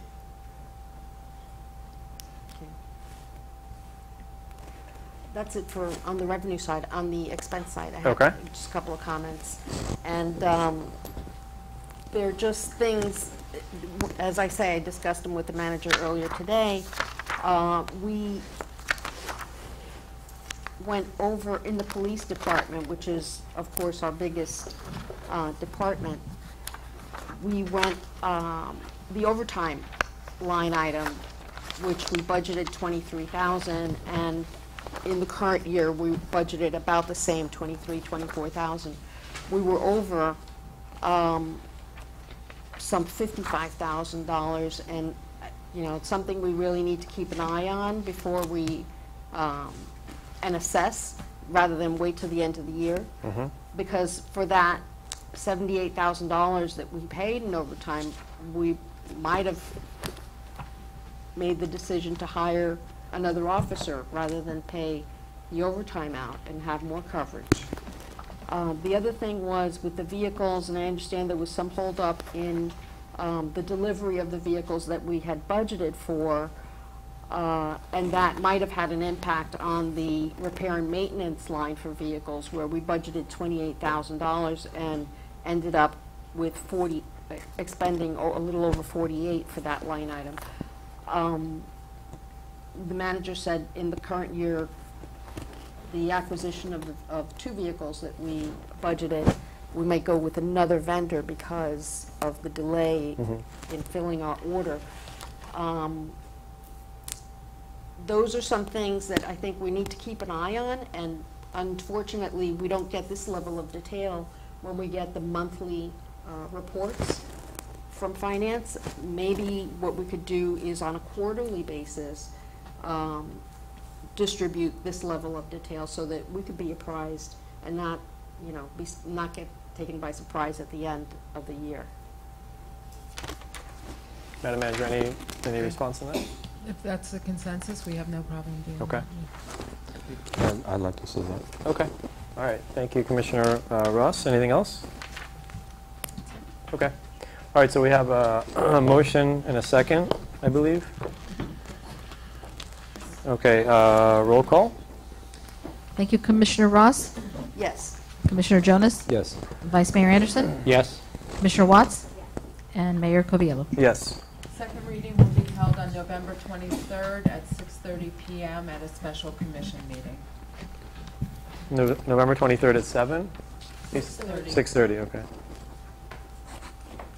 Okay, ordinance 2015-09. Ordinance number 2015-09, an ordinance of the Village Commission of the Village of Biscayne Park, Florida, amending Chapter 2, Section 2-30 of the Code of Ordinances, Chapter 13, Section 13.2.2 of the Land Development Code, and Chapter 14, Section 14.1.4 of the Land Development Code to provide regulations concerning board and committee member absences, providing for planning and zoning board members to be property owners as well as residents of the village, providing for conflicts, providing for severability, providing for inclusion, providing for an effective date. This is a request to set, or to approve, and also to set for second hearing, and also open for a public hearing. Okay, we'll open it up to public comment, public hearing. Any comments? All right, we'll close the public hearing. Questions, comments from the commission? I make a motion to approve ordinance 2015-09. Second. Okay, motion by Vice Mayor Anderson, second by Commissioner Jonas. Any discussion? Nothing? Okay, roll call. Commissioner Watts. Commissioner Anderson. Vice Mayor Anderson. Yes. Commissioner Jonas. Yes. Commissioner Ross. Yes. And Mayor Coviello. Yes. All right, moving on. Thank you. New business, item 13A. Second reading for that item will be in December, just to clarify. Okay. All right, let's move on to item 13A. This is an item that rolled over from the last agenda. You were mid-discussion when the meeting ended, and you asked us to bring it back so you could discuss the idea of the boards, board attendance. We have provided an attendance sheet for you. We often hear from some board members about other board members being absent. We've kind of addressed that. We have addressed that issue with the ordinance that you just passed on first reading. But in the time since the meeting, we received an email from the chair of the Ecology Board, and I believe that's in your backup, as well as another member suggesting that the board be dissolved. And that's a commission decision and not a board decision, but we're bringing that concept forward to you, or at least the thoughts of some current members of the Ecology Board. And then Commissioner Jonas also provided some thoughts regarding the boards as well. And that's provided in your backup. Okay, thank you, Madam Manager. Commissioner Jonas, since you brought forth this memo, do you want to speak on this item? I don't know that I brought forth the memo. I just provided some extra thoughts. Memo from Commissioner Jonas, huh? Yeah. I'm talking about the discussion. Ah, okay. Yeah. However, we have two quasi-judicial boards. One of them is planning and zoning, and the other is code compliance. But the other boards are really referred to as advisory boards. And I have to say that I have always been essentially a big fan of the boards. I have always promoted them. I have advocated for them. I have always wanted to accede to whatever they recommend whenever humanly possible. Having said that, there needs to be a kind of a, not only a balance, but really a connection between the advisory boards and the commission, because it is the commission that the advisory boards are supposed to advise.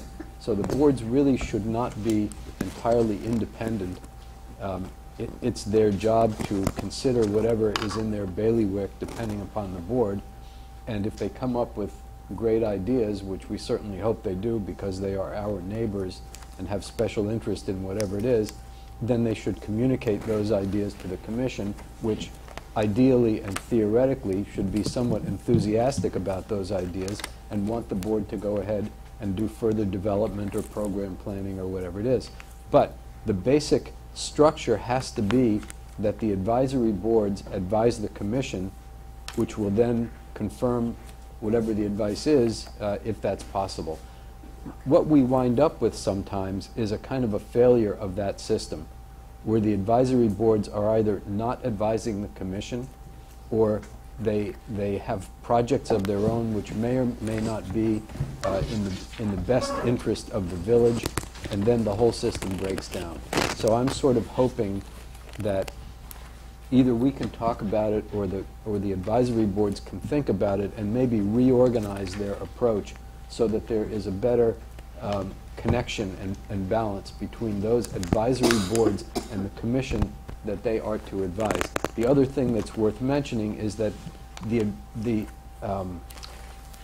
communication responsibility from the advisory boards is to the commission. It is not to any village employees, even the manager of the village.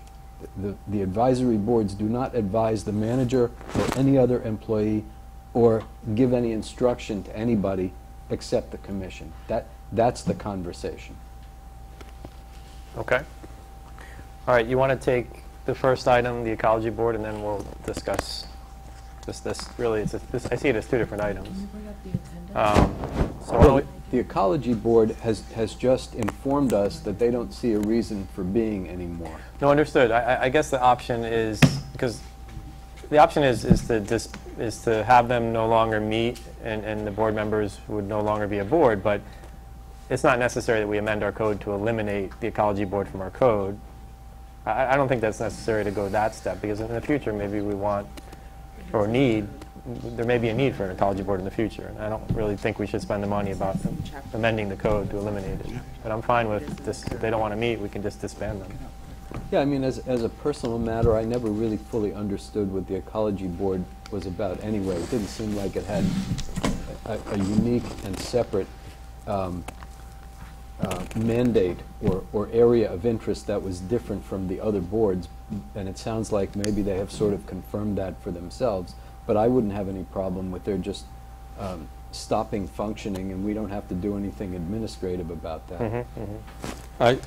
I concur with what you're saying, Mayor, because why should we go to an added expense to go ahead and change one of our ordinances where we can just let it go in the heads, and sometime in the future, if something needs to, that you need to have an ecology board, we already have the groundwork there, and we can go ahead and see if we can get people to volunteer for it. Okay. Commissioner Ross, and then Commissioner Watts. Commissioner Ross? I'm wondering, the ecology board presently has 4 members or 5? 4.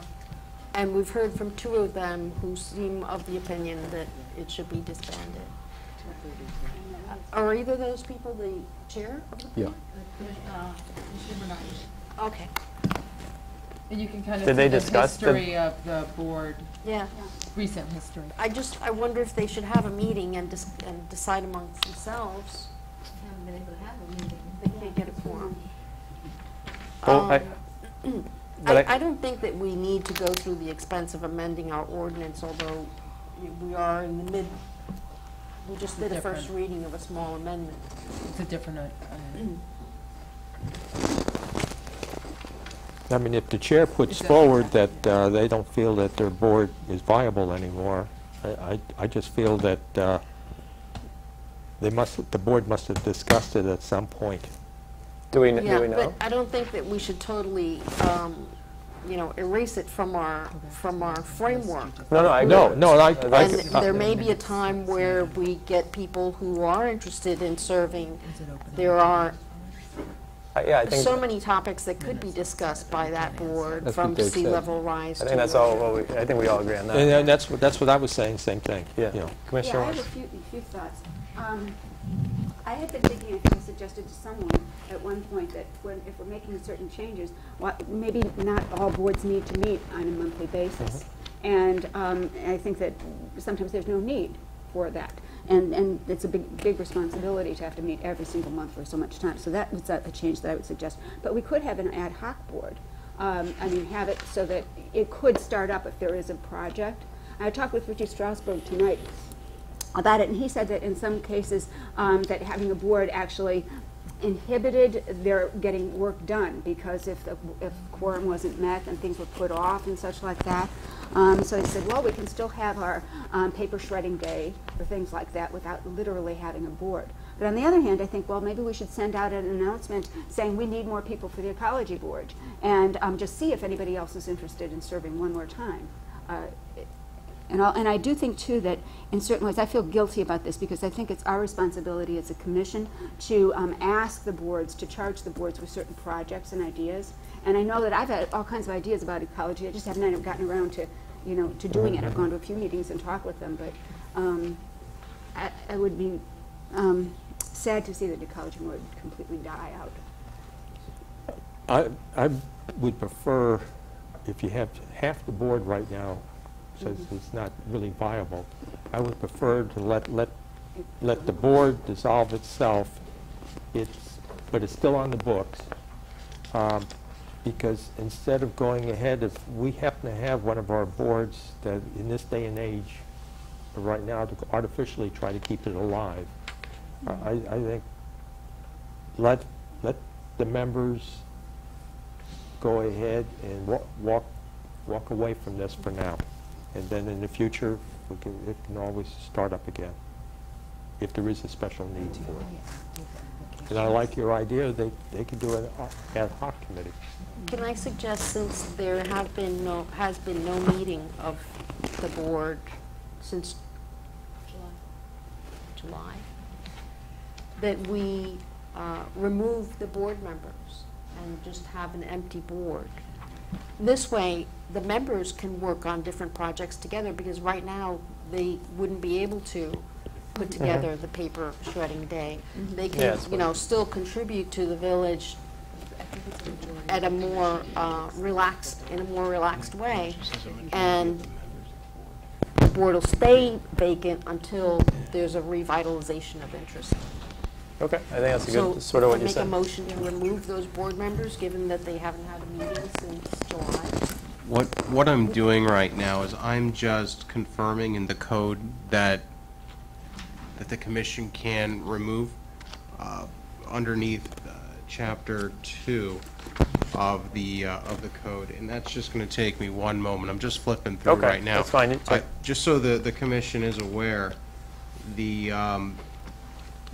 all the boards are established by ordinance. To completely dissolve and get rid of a board, it would actually require a ordinance to remove the board. Right, but I think what we've indicated that we don't want to do that. We just want to remove the members.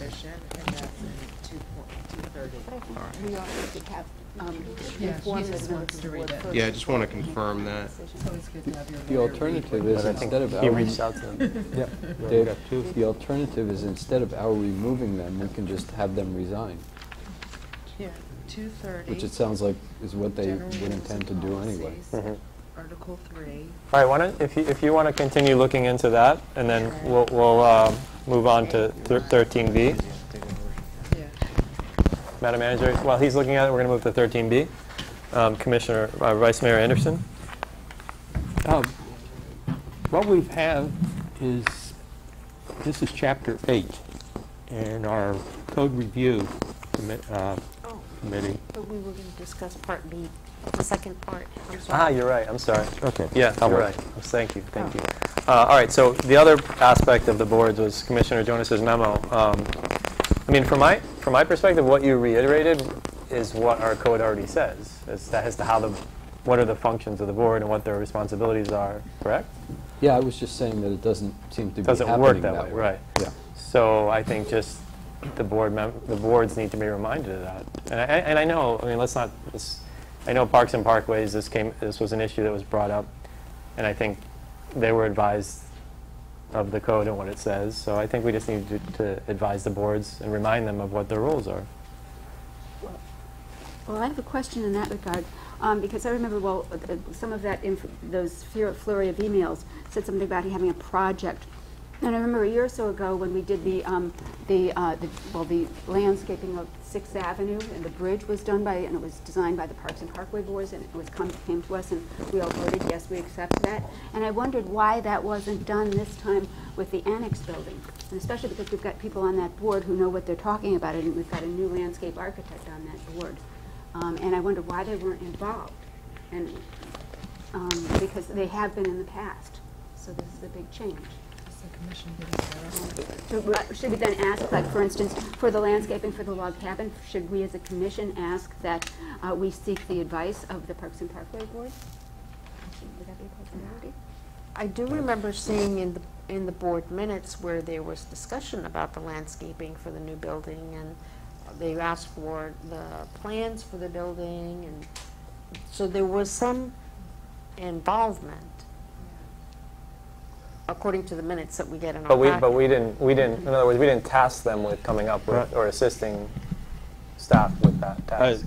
We can't. I mean, look, I think what was installed was sort of just to get the building open was minimal landscaping, and I think that we probably can if we all agree to work with that. What I'd like for us, because since it won't be for a couple of months, I was tasking them for our new log cabin.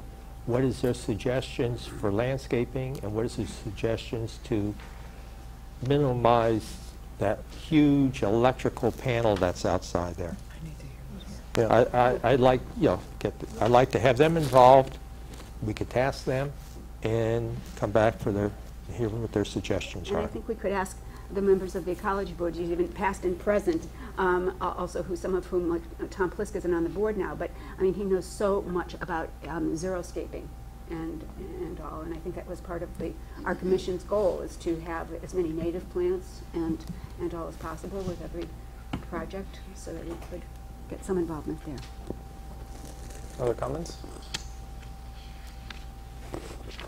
Are we in consensus to tasking the Parks and Parkway Board for landscaping around the log cabin and the electrical stuff that's outside, of what their suggestions are?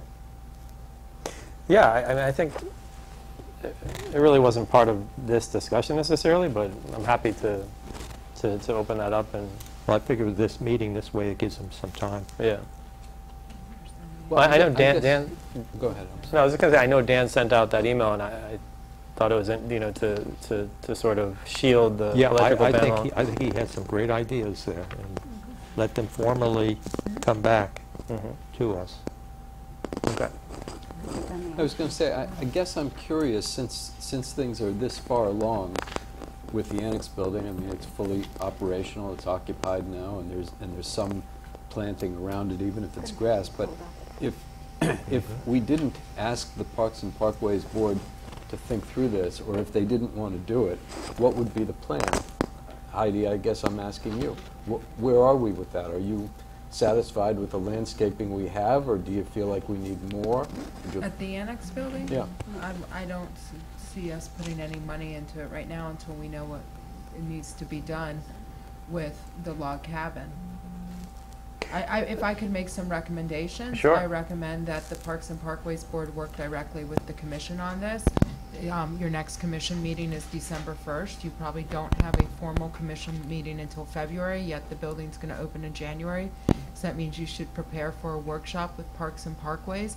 I would also like to recommend that you set a budget, because it is the, the village administration's budget from which this is going to come from.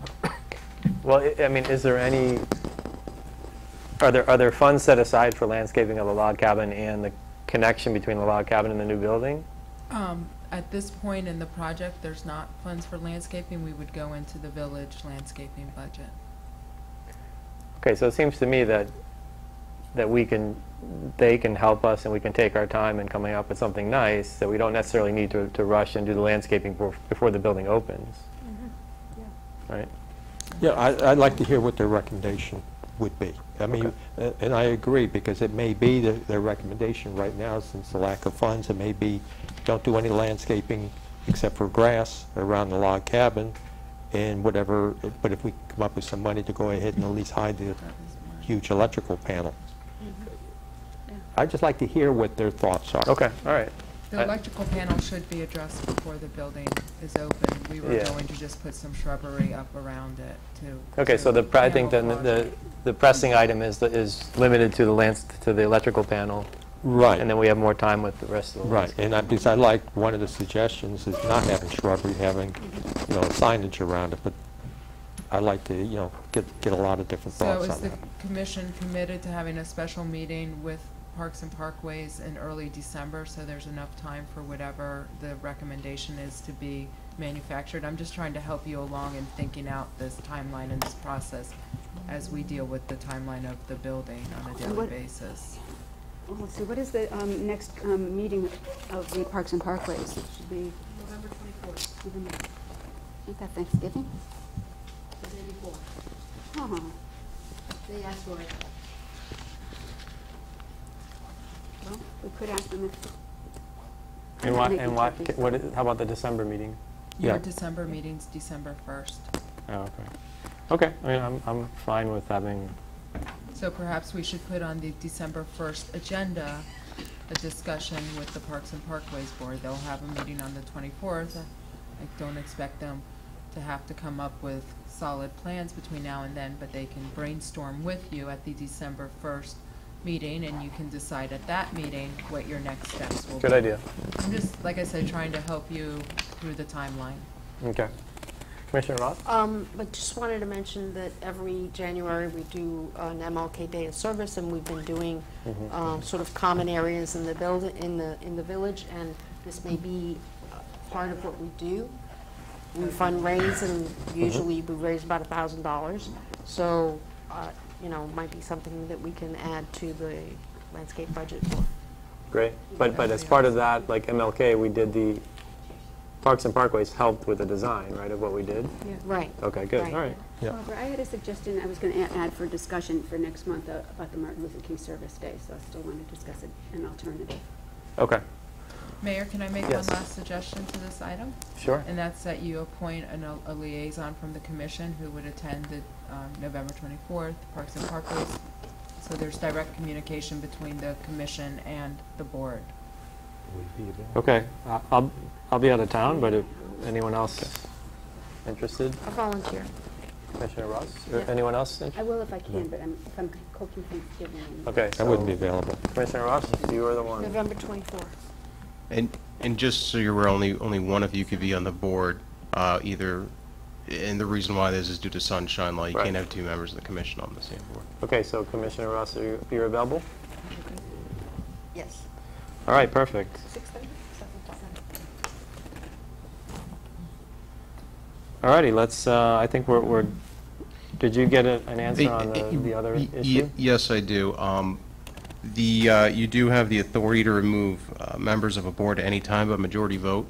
The other thing I do want to bring to your attention is, in reviewing this, there's also an automatic trigger review of boards and committees. If the board or committee fails to have a quorum for 2 consecutive meetings, you are required to actually review the purpose, scope of that board or committee to determine whether or not it should continue to exist, amend or change its purpose or requirement. So that's, and that is what you did as well. So that is under section 230. of the code. Is it an ordinance to decide that it should not continue to exist? It would require an ordinance because it is actually an ordinance in the Code of Ordinances, so you'd have to remove it by ordinance. Okay. So What can if I they- make a motion to vacate the membership of that board? Sure. Commissioner Ross already made a motion. Sorry? You can take, May I second? take possession of Yeah, I it, just that's have to fine. turn No. Sure. You just said something in the phrases about if we could amend something, there are certain changes, we could make a change of direction or something in the board. The way that the Phrasing you said. the way that the code reads, if you're going to, if there is a review to determine continuation of the existing board or committee, the review is to whether or not, to determine whether or not it should exist, whether or not the purpose should be changed or amended, or the requirement should be changed or amended. Okay, why don't we change, would it take an ordinance to change the requirements? Yes. Oh, forget that. All right, so I thought it was a simple way, but, you know. all right, so there's a motion by Commissioner Jonas, second by, No. okay, motion by Commissioner Ross, second by Commissioner Jonas. To remove? Yes, to remove. All in favor? To remove all the Aye. members. Aye. I think it would be impolite not to actually just consult the members, even though we haven't heard from the two members that haven't been attending. You know. My impression from the chair is that he sent out an email and only a few people respond, only the, she, sorry, Right. right? And no one has So- shown up for meetings in Yeah, several so- months. Yeah. Okay, all right, so all in favor? Aye. Aye. Motion carries. Barbara, did you vote? No? 4-1. Okay. Okay, item 13B, Chapter 8, proposed changes. Could I just add to that? I'm sorry, what we just discussed. I assume the clerk is going to reach out to them, thank them for their service, and invite them back if they ever want to. We'll let them know of vacancies on other boards. Okay, Vice Mayor Anderson? Code review's has been working for quite some time. This particular one, they worked on about a year ago. This is Chapter 8, and part of what's in Chapter 8, I gave you what the code is, what the chapter is now, and what they proposed back in 2013. And, you know, they put a lot of work into doing these reviewing of our codes, and I think what we need to do is to go ahead and let's start moving forward and start repairing and fixing some of our codes. What's in Chapter 8, some of the stuff actually, where we passed an ordinance recently on the swale areas. And I think some of this is redundant and maybe belongs over into that chapter. Plus, there's other items into this Chapter 8, and I think it needs to be reviewed a little bit, and let's go ahead and clean this up and move forward with this particular chapter. Not let us just sit there for all these years. We could go ahead and maybe ask the Code Review Board whether they want, or committee, whether they want to look at this again, clean up some of the stuff that's redundant to, or maybe remove it, that is not necessary to be in this particular code any longer, and give it back to us, and we can move forward, or the commission's going to have to work on it, or staff. I mean, so Code Review Board brought this, they've already drafted this language in these revisions. Okay. And I think that, I mean, primarily it's about the holiday decorations and storm shutters. Right, but there is parts in there about, you know, trash and taking care of the property maintenance and right-of-way and stuff. I'm not sure whether that belongs here. Maybe it belongs back into the other chapters where we've gone ahead and just recently approved the swale.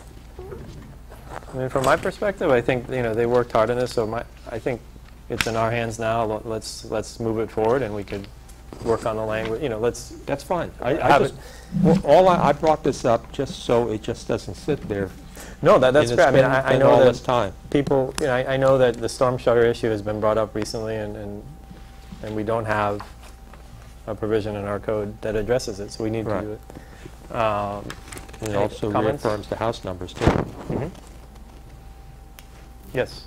I'm not sure in the process if our attorney has reviewed this language, and maybe the next step is to ask our attorney to review Yeah. and come back with a draft Yeah, I draft agree. language for the ordinance. Yep. Absolutely. I just, like I said, I'm bringing this up so we can have a discussion on it. So we can go ahead and direct which direction we want to go with this. I agree. I agree with Commissioner Ross and you as well. Let's just move it forward and continue the process, and we'll discuss it. So, Commissioner Watts, are you in agreement? Yeah, but I think that there are things that need to be discussed. Oh, no, without a doubt. But let's have the Yeah. attorney come up with a draft and based on what code review prepared. So not necessarily a first reading, but to come back with Right. a draft. Right. Correct. Right. All right? Yep. Is the consensus on that? All right, item 13C, Commissioner Ross is your item. Yeah, this was also a rollover from last month's meeting, and I quoted in my memo some of the charter sections that describe the village commission and the mayor and vague duties, and the village manager position, and those are duties are delineated to greater detail. I have some ideas about what the role of the commission, each commissioner is, and I'm not sure that we're all on the same page, so I wanted to have an understanding from the other commissioners, Okay. what they feel their roles are and how they fill the obligations to the village as far as the charter goes. It's, for example, one of the things I think is vital to the role of being a commissioner is to instill confidence in the local government, so people know that we take this job seriously and they elect you to do a job, and we do our research, we reach out to sources, we, before we come here, have an idea of what we're going to talk about. I think that's an important function. So I just would like to hear from everybody else what you think. Well, since this is our charter, are you proposing that we need to change our charter, or maybe having a resolution that's of what the role of the commissioners are doing or should be doing? I'm not suggesting that we change the charter, and sort of like the Constitution, maybe it's a good thing that it's set up broadly, but it also does say that the commission can set rules for itself, and I don't think that any commission in the village has ever done that. We tried to set some rules at one point several years back, and it became too difficult a process to continue, so we abandoned it. But I guess my question is what is the purpose? I mean, our roles are here. What precipitated this? I mean, is there issues that you see that we need to address, or is it just a reminder that these are our roles? I guess that's what I'm unclear about. Some of the things that we've gone through in the last couple of months go against my idea of one of the commissioner's roles is to instill confidence in the government and in the decisions that we make here. There's other commissioners are sort of fighting that, going against that, and so we're, I think, struggling with each other.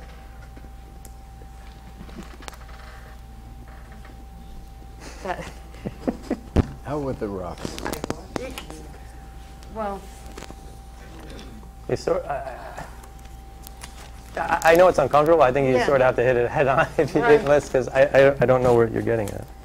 well, in the most recent thing was this conversation about the dais, and some of the language that was used to argue against the dais was the word enthroning and being bullish, and these are sort of descriptors that, first of all, were inaccurate and were meant to incite people against or have people lose confidence in the decisions that the commission is making. And I think that that's contrary to the role of a commissioner. I would hope if someone on the commission thinks that that's what we should be doing, then explain that to me and help me understand that motivation. It's not so much that I think that that's what we should be doing, but I think I have a hard time telling someone that they can't say what they want to say, right? I'm trying to understand the motivation of those other commissioners so that we can have a working relationship, because it makes it very difficult to work with people who behave that way. I think you're going to find quite often, not only in Biscayne Parks Commission, but other municipalities commission, there's not always consensus, and sometimes there is polar opposites, and personalities clash, and it's part of having public meetings, and obviously we also should be striving for a consensus and getting along with each other, but you have personalities that take place in there, and I really feel this commission has been working pretty well with each other. As far as Biscayne Parks Commission, we don't have to go back too far and seeing some that really wasn't working at all. But you go ahead and you go to some of the other commissions, Miami Beach, sometimes they're pretty contentious over there. And there's other municipalities, the same thing.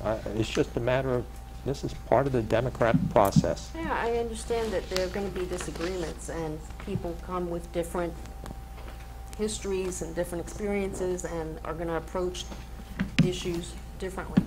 But I would hope that we could all do it with a level of respect and try to hear each other and not denigrate each other to the community, because I think that that doesn't serve us or the community any good. Listen, I agree with you 100%. But if a commissioner wants to behave in that way, I'm just not so sure that we can control that. But I agree with you in theory that, yes, we should all treat each other with respect, and we should be genuine in our, we can agree to disagree, but our motive should be genuine, and that we should have the village's best interests at heart. But we can't control people's behavior or what they say.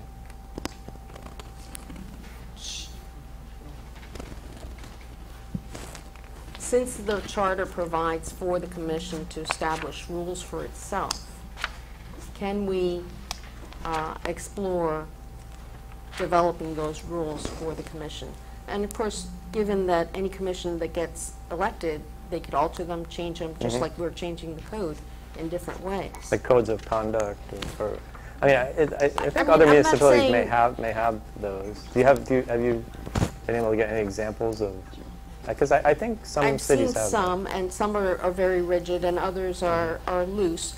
But I think that they provide a good guideline for older commissioners that have been on, and new commissioners to understand what the roles are and how they, can pursue the tools that they need to be able to be more effective. This has been discussed previously, going back a ways from other commissions. And one of the points on it, I don't disagree with you. We all need to learn to get along with each other. But it was, how can you enforce it? That was the whole concept, whole thing of it. We could go ahead and say, we can't little people. We can't do certain things. If a commissioner does it anyway, what is the penalty? And that's a big thing. Well, I'm not looking for an execution. I'm just looking for a guideline.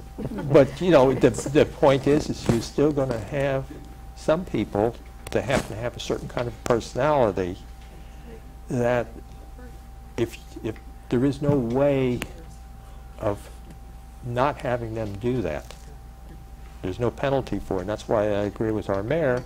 I think that I understand what you're saying. I think that the penalty is, for the community that elected that person to understand that that person's not following the guidelines that the body decided were correct. I mean, you can't expel them, they were elected.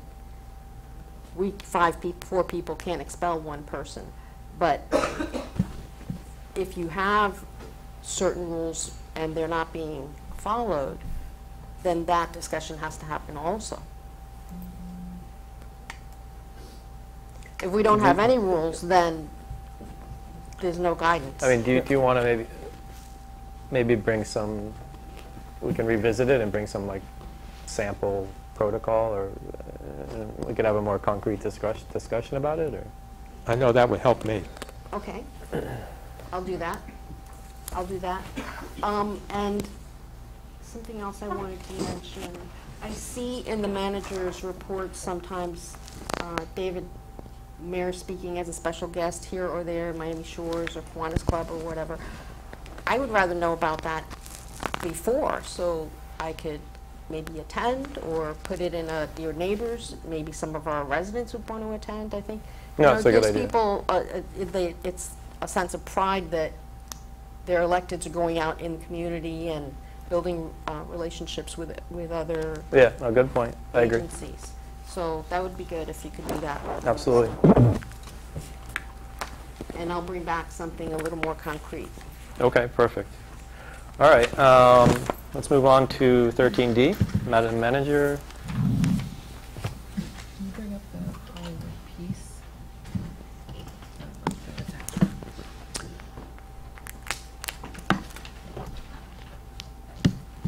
In the spirit of not reinventing the wheel, I'm always looking at other communities of how they do some of their outreach to the community or just various different programs. And this is a program that takes place in the city of Hollywood. I want to preface this by saying they are a district city, so there's different districts. So their idea of going into the community is that they move from district to district. But essentially, it seems like every couple of months they have a meet and greet where they provide pizza and soft drinks. And then after that, it's an open forum with the mayor and the commission where department directors are there to give updates on different projects as well as receive feedback from the community. I know the mayor's been doing the coffee with the mayors on Saturday morning, but I wanted to bring an idea like this forward to the commission to see if this is something that you all as a group would be interested in doing. We could do on a weeknight like they do, or we could do on a Saturday morning, and you know, staff will be there to support and provide outreach, and it doesn't need to be any set agenda or around any specific issue, but just to make yourselves and myself, us collectively, accessible to the community to hear what they have to say. It's often hard to engage with individuals when they're given 3 minutes to speak from the podium once a month, when it's definitely perhaps something where some collaborative conversation could take place. And maybe you said it, I apologize, but is this something that you envision happen like quarterly or monthly, or? I said they do it every couple months. It's actually quarterly, and that's something that we could do as well. Okay. We could at least try it once and take it from there. Yeah, no, I think it's an excellent idea. Yes. See, you have your, meeting with the residents. How is that? Have you gotten a fair amount of people coming in and asking you a lot of questions? I mean, since I restarted it, we've had 2. It's been 2 months. The first month there was, I would say, about 6, 7 residents, and then this past week there was 1 or 2 people. So no, there hasn't been many. Have they asked a lot of, oh, yeah, a lot of been, questions? Yeah, I mean, the people that were there, we had good discussion, questions, ideas. So. Yeah, I wouldn't mind, I would prefer it being, on the weekend, not the weekday, and, to at least try it and to see what kind of a turnout we get. And then at that point, then we know whether this is something that's viable or not. As I've known over the years, we've tried a lot of different things, and for whatever reason, unless it's hot button issue, residents just don't seem to bother showing up. Now, like you said, some light refreshments and stuff, maybe that'll entice a few of them to come in. Other comments? Yeah. Commissioner Watts? I wonder whether or not another option could be, even though we're one community and not divided into, sections or segments, that to get a greater participation, we might say, this is this area of Biscayne Park. You've got special issues. Come to this meeting. So we could say everyone east of or west of something avenue. It might be saying, this is your area. This is why we really want you. It's important to come. I mean, I think it's a good idea. They did that in Fort Lauderdale, but they did it block by block with people sponsoring like house parties and then phone calls, and they got a great response. Was that the commission meeting in a box concept? Yeah. You want to just step up to the podium? State your name again, please. I'm Colby Lewis. Just to add on to that, I was thinking, just listening to what Heidi was saying, you could probably turn it into like an appreciation day and do something at the park. You can have all the officials here, even some of the public works guys and the police officers, and that way you can get other communities to come in as well. And you can do it as a big function at the park. Okay, good idea. Thank you. So, any other? Heidi, I think everyone agrees to try it out? Yep. We're a little busy over the next couple months with restoring a historic building and those type of things. So we will poll the commission for a Saturday in February, and that will also give us time to get it in the newsletter, and we'll put it together.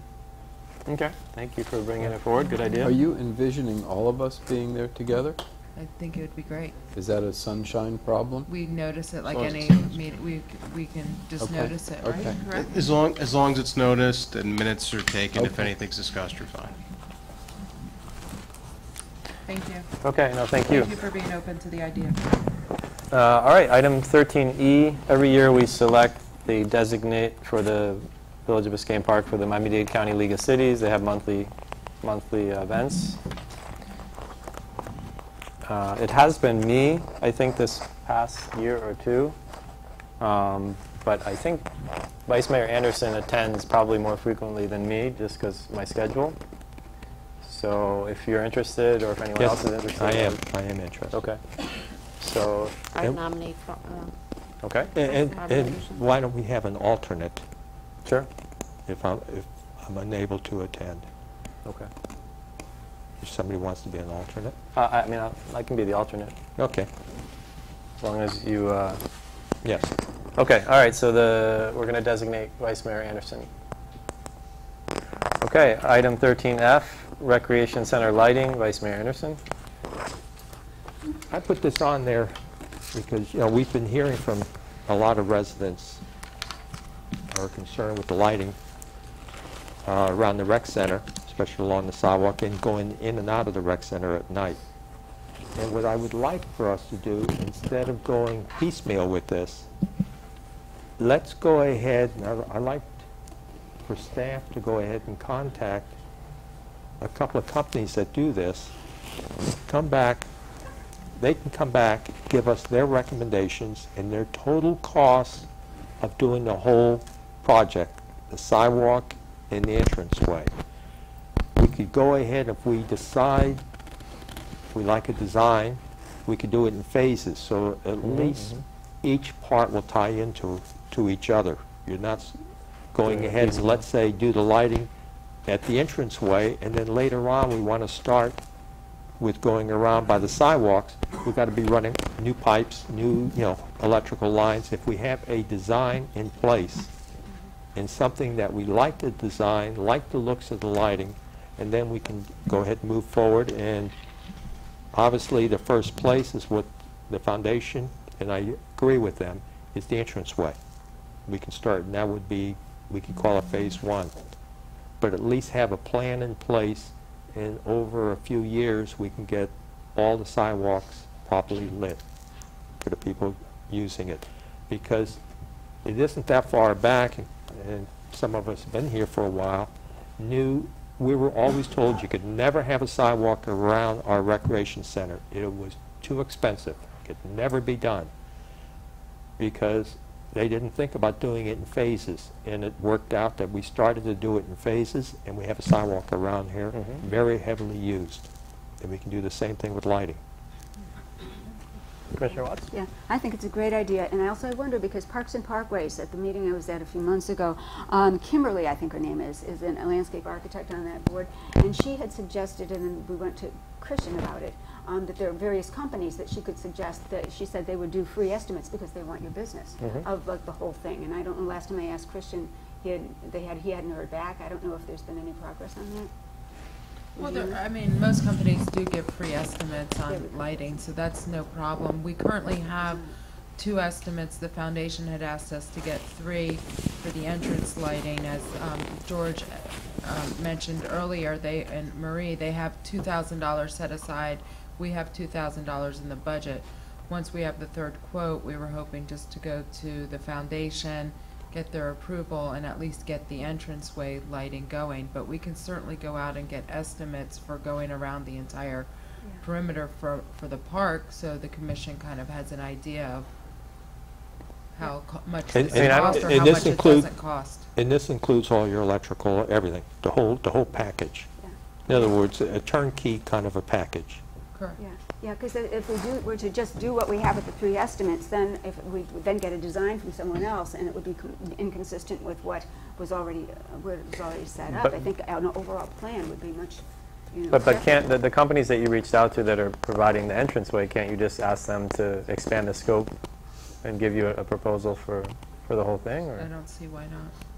Okay, not to delay that, but at least we have it in our and back I guess pocket. that's what I'm looking for some direction from the commission. Is it to delay the entrance or continue going with the entrance? I personally, I would, it shouldn't take very long to go ahead. We're talking about maybe a month. It shouldn't take long for companies to come in to go ahead and give us some pricing and some brochures of what they're thinking about, because I would hate for us to go ahead and start from our power panel and do the entranceway lighting. And then later on, we got to go back there and go start ditching again and running more pipes, etc., where we could have gone ahead the first time around, put a bigger pipe in there, and be done with it. So I know it's a safety issue, and that lighting needs to be done at the entranceway, but to hold off so we can get a plan, and then we can move forward so everything ties in with each other. Yeah, I agree, because you wouldn't want, what if the design we ultimately choose has an entirely different type of lighting than the bullets that we're thinking of? But is there any way that we could just get, a temporary floodlight that's plugged in somewhere, they attach like those Christmas tree lights or a safety light that wouldn't cost much money to just put it up for the time being while we're working on a plan, getting a plan? Is that possible? Yeah, I don't see why not. Can you, staff could look into that? Okay. So is there a consensus? Go ahead. I don't know about putting up a temporary floodlight. I think that's maybe it just looks during like meeting. an incomplete thing. It's temporarily. It is going to look incomplete. I heard several years ago about a trailer that was put in temporarily, and we lived with it for 5 years. So, I think we should fix it right the first time if we can. And I agree with you that having an idea of the entire plan, sort of a master plan for the lighting, and then phase it in, great. But I also don't want to delay this much longer because we have the funds to get it started. Okay, so can you see if the companies that are providing the cost for the entry, could they expand the scope, not to delay the initial scope, but provide an additional scope that would be additional phases for the whole thing? That's fine. Okay. And what we're looking at is lighting that won't shine out into the people's homes. To give you some idea of what we're looking at. We don't want to have a flood lighting that's going to go ahead and flood out. Yeah, can low light. Understand. So what's the designs, etc. That's why I like to get some, information from these experts. Unless it will just come blow lighting up the trees or something. Okay. All right, so we're fine on that. Item 14, request for placement of items on next agenda. Anything? Oh, I just moved my things here. As a reminder, there's some tight deadlines with the next agenda items due to the holiday. Yes. And The clerk sent that and out. how soon the meeting is. Okay, do you have anything, Commissioner Jonas? Yeah, sort of. Kind of picking up on what Rox was talking about earlier about commission roles. I had kind of a broader thought about the commission and about village government, and it's not a big emergency. We could talk about it next time or some other meeting coming up. Okay, I mean, it's up to you. If there's room in the next agenda, we can start talking about it then. Okay. Commissioner Ross, anything? I guess we should have something about the MLK Day of Service so that we can tighten up that plan. Perfect. Commissioner Watts, you had something? Yeah, okay, yeah, but I had a suggestion later about Martin Luther King Day, so that's on the agenda. But I just wondered if we could address and ask the village administration what our progress is and how much we've paid out in workers' comp. Because we've lost so much money for workers' comp from our reserves. And John Hearn had talked about, we might try to make a deal with someone, or should we, offer to just pay for their insurance now that you are allowed to have an existing illness, and just pay for their insurance policies rather than paying out all of this money that's bleeding us, or if we, see about negotiating something to get those issues, those claims Mayor? wiped clear. Yes. If I can answer some questions, and then we can take some direction from the commission on whether we want to bring this forward or not. The fiscal year that just ended, we paid a total of, on our 2 outstanding workman's comp cases from when we were not, when we were self-insured, we paid $12,085 this year for the entire thing, and this is part of the final budget amendment that was presented tonight. So I'm wondering, over the years, how much has it been that we've paid out for the last 10 years? It goes up and down. It goes up. You never know. I mean, we certainly can provide it, but I just want to be clear that we're not paying out of our reserves. We paid $12,000 out of our general fund this year. Well, it just means that it's costing us money. Okay, all right, so we'll add that. And then I'd also like to address the matter of the flat screens in the log cabin and the screening. If that's possible before things go further and get purchased. Okay, Commissioner Anderson, anything? No, Commissioner Watts brought up exactly what I wanted to have on there, a discussion a little bit more on that on the screens. Yeah. Okay. And then finally, one more thing. I don't know if it should start with the Building and Zoning Board or the Code Review Board, but I wonder maybe if we should have a discussion about what's happening with the tear-down houses in the park and the McMansions that are being built. Because I think that, to my mind, there's one that is, absolutely enormous given the size of the lot. And I know that we've got setbacks and certain things, but we don't have really height limitations on some houses. Yeah, we and do. some people, Yes, we do. 2 stories. Yeah, but then 2 stories very close to a 1-story house with a backyard. Well, I think that maybe we should, I just don't want us to become Before it gets out of control. Hollywood. Yeah. Okay. Okay, All right. and I think that is important because that's something a number of years ago when the mansions first started springing up, the Commission did discuss that, but it never went very far. And at that point, it was a discussion of maybe having have a different setback for the second part of the story. The second story has a different setback than the first story. Okay. So it's more of a pyramid look to it. Yeah, because there are some additions that are just too large for the lot. All right, so you have all those? All right. Village manager reports. Regarding annexation, the county released its annexation study, and we've heard from county staff that they're ready to move our application forward to the Board of County Commissioners, and Commissioner Hayman has expressed support for us moving forward. We're hoping to go within the next month or 2. Once we are calendared and agenda'd, I will let the commission know. Regarding the log cabin restoration, I think we pretty much gave the full update. Right now, we're continuing to work on the restoration of the logs and the chinking, finalizing the roof. Air conditioning should be in within the next few days to next week. After that, that's followed by the floor. The floor needs to get acclimated once the air conditioning goes in, and then it will be installed, and then they'll continue working on the exterior of installing the porch railing. So everything's moving along, and we continue to be on schedule. Okay. Regarding the flat screen TVs, I will have our low voltage and media specialist be here at the next meeting, so you can communicate directly with him regarding your needs. I will also inform the architect of the project of this potential change to what he originally spec'd out. The community signage, it should be installed beginning this Thursday. That is the latest date that I received as of today. So you've seen that the slabs are poured and the conduits out there for the solar lighting. The solar lighting is on back order, so the lighting might not be in for a few weeks, but the signs are to be installed by the manufacturer on Thursday. Regarding Fifth Avenue and 121st Street, the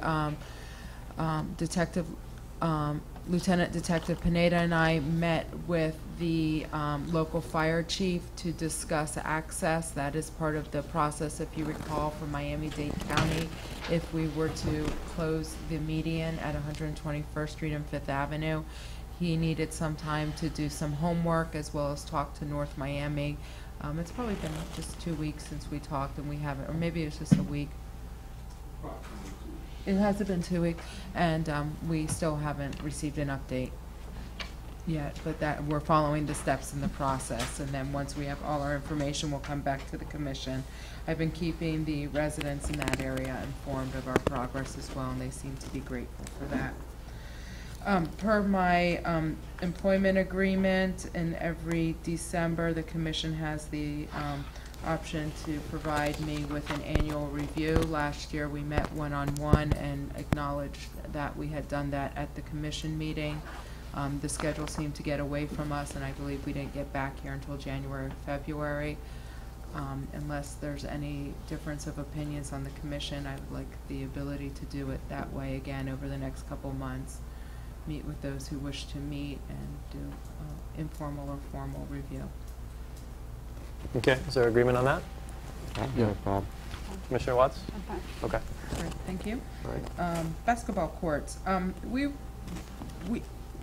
Shalisha and I, our recreation manager, have spent some time trying to figure out this basketball court thing, and we've been working with those users of the court and working with those who have expressed concern with the court and trying to come to some understanding. We are improving signage around the park in general about different park rules, as well as putting some fun signs out there about how long it takes to go around the park and those type of things. And we've looked at other parks just whenever we're out and about. I live north, she lives south, so we've been just observing parks that we've gone by. And what we have seen in more passive recreation areas, not passive parks, but more passive recreation areas, is that the basketball court isn't necessarily cut off from the rest of the recreation facility, but instead it's integrated into that area. So with that idea in mind, and in order to have a better span of control by our staff out there, we've removed 3 sides of the basketball court fence. So it now is opened up into the park and no longer, as one resident said to me, a cage like an MMA cage area. And that really struck a chord with me, that it had that sense. And I think the users felt that they were maybe behind some walls, even though they weren't, and we couldn't see some of the activities that teenagers often partake in. And I think the other users of the park might have felt isolated from access to the basketball area. And I have to say, in the last few days, since our staff has removed the fence, it has been well received. People have said, our regular park users have said that they like it, and they like being able to run in there with their toddlers and those type of things. And I use the word span of control, and I really think it helps our staff manage the outdoor area much easier, because now these are not isolated or separated areas, but instead it's one continuous recreation area. We are doing improvements to the fence, much needed improvements to the fence that remains along 9th Avenue, and that includes putting a support through the middle of the fence and tightening up and fixing the top supports as well. But by missing that middle support of the fence, that is what's causing the fence to push out onto the sidewalk and the top to pop out and stick out onto the sidewalk. And we're adding wing walls basically on the end that would, if you go out there, the curve of the sidewalk, so the wing wall just goes, is it 5 or 10 feet? It's 10 feet. 10 feet along that sidewalk to further protect balls from going into the street or into the sidewalk. So that's our plan so far. I think it helps create more of a passive recreation area as opposed to a more aggressive recreation area on the basketball courts, which is what I was starting to perceive it as. When you say wing walls, you mean extended fencing or wall? Extended fencing, I'm sorry. Yes, thank you for clarifying. Okay. I wanted to suggest to the commission, and I spoke to the manager about this earlier today, was to invite Park and Parkways to bring their ideas if there's going to be enhancement around of landscaping around the park or other amenities around the park, to invite them to express to the commission their opinion or suggestions for that. And so I think we should communicate that to Park and Parkways and invite them to participate. And overall landscaping, or just as it pertains to the basketball Well, court? now that that area has changed in character and there's opportunity to do other enhancements with the fencing removed. Okay. We have 2 benches that we've ordered, and if there's a way to enhance that benching area, we can certainly wait until some kind of plan is designed before we put the benches in place. But they are for the basketball area to keep youngsters from sitting on the courts while games are being played, but instead to sit on the benches and wait for the next game. Right, and I don't throw it out there in order to delay. I don't want to delay anything that we're doing, but I think if in a couple of weeks they could give us what their feelings are, then it might make for a better plan. So perhaps at the next meeting, you can relay that to Parks and Parkways, and they're going to come December 1st. We're going to do that agenda item as well. Okay, good idea. Is there a drawing? Do you have a drawing of where you want to position the benches? Or is that? We could provide decision something, made? yeah. Okay. And then it was just kind of based on usage, nothing scientific or design-wise. Great, thank you. All right. Last item is what? No, I wanted to ask the manager I'm sorry, something. go ahead. Manager, I was just wondering if you could give us an update on how's it going with letting the residents know as far as the ordinance that we passed, as far as, they can't, on improved parking surfaces and entrances through the swale areas and stuff, and how is that going? Because there is a countdown clock on that they have to have it all finished by. Yeah, we haven't completed the letter. It's on our list of things to do to get out there and start delivering them, but it should be done by the end of this calendar year. Okay, because, I hate for people to find out about it and they got a very short time to actually have it all implemented. So I think it was a year from when we enacted? Yes. 1 year, yeah. To Yes. get the No, permit or to actually do the work? Have it finished. So that's going to go out when? Within the next month or so. Okay. We've been busy with code compliance activities and just. Okay.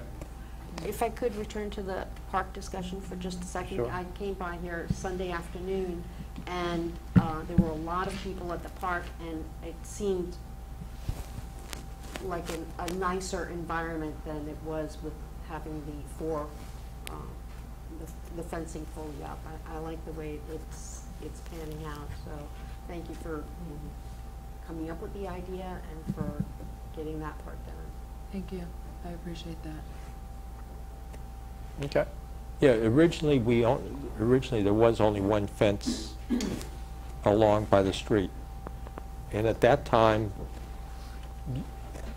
the Recreation Department really wasn't functioning too well as far as oversight. And balls were going out in the street all the time. And that's why it was enclosed.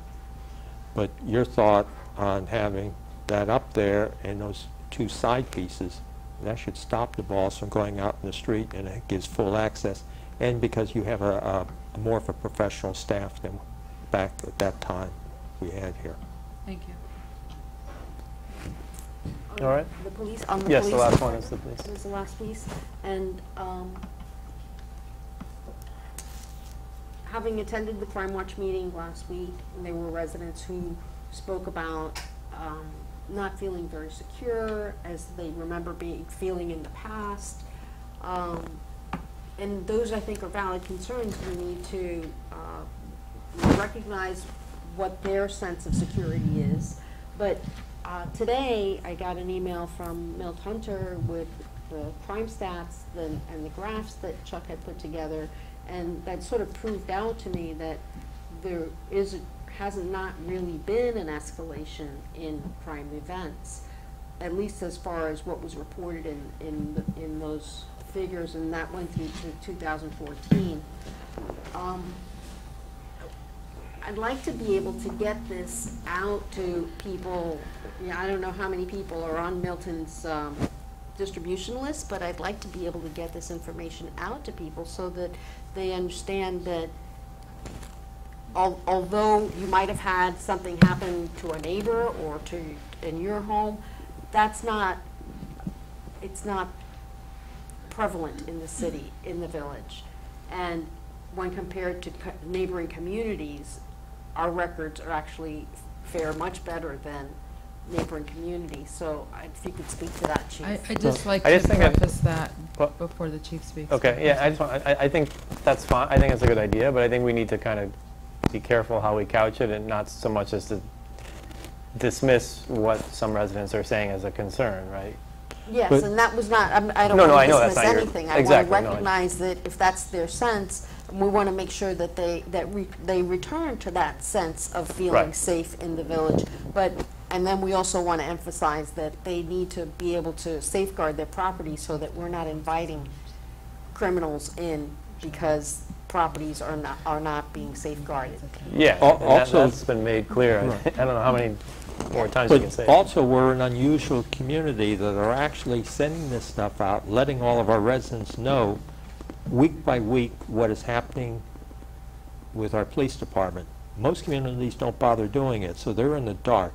No, and actually, I commend our chief and our police department for giving us the information. No, and residents of Miami Shores are commenting on the Facebook page saying how wonderful, thank you Biscayne Park for doing this, Miami Shores should be doing the same thing, so yeah, people are taking notice. Chief. Mayor, if I may, real I'm quick, sorry. I just want to recap what was in my weekly report regarding what we've done since the Crime Watch meeting before the chief speaks.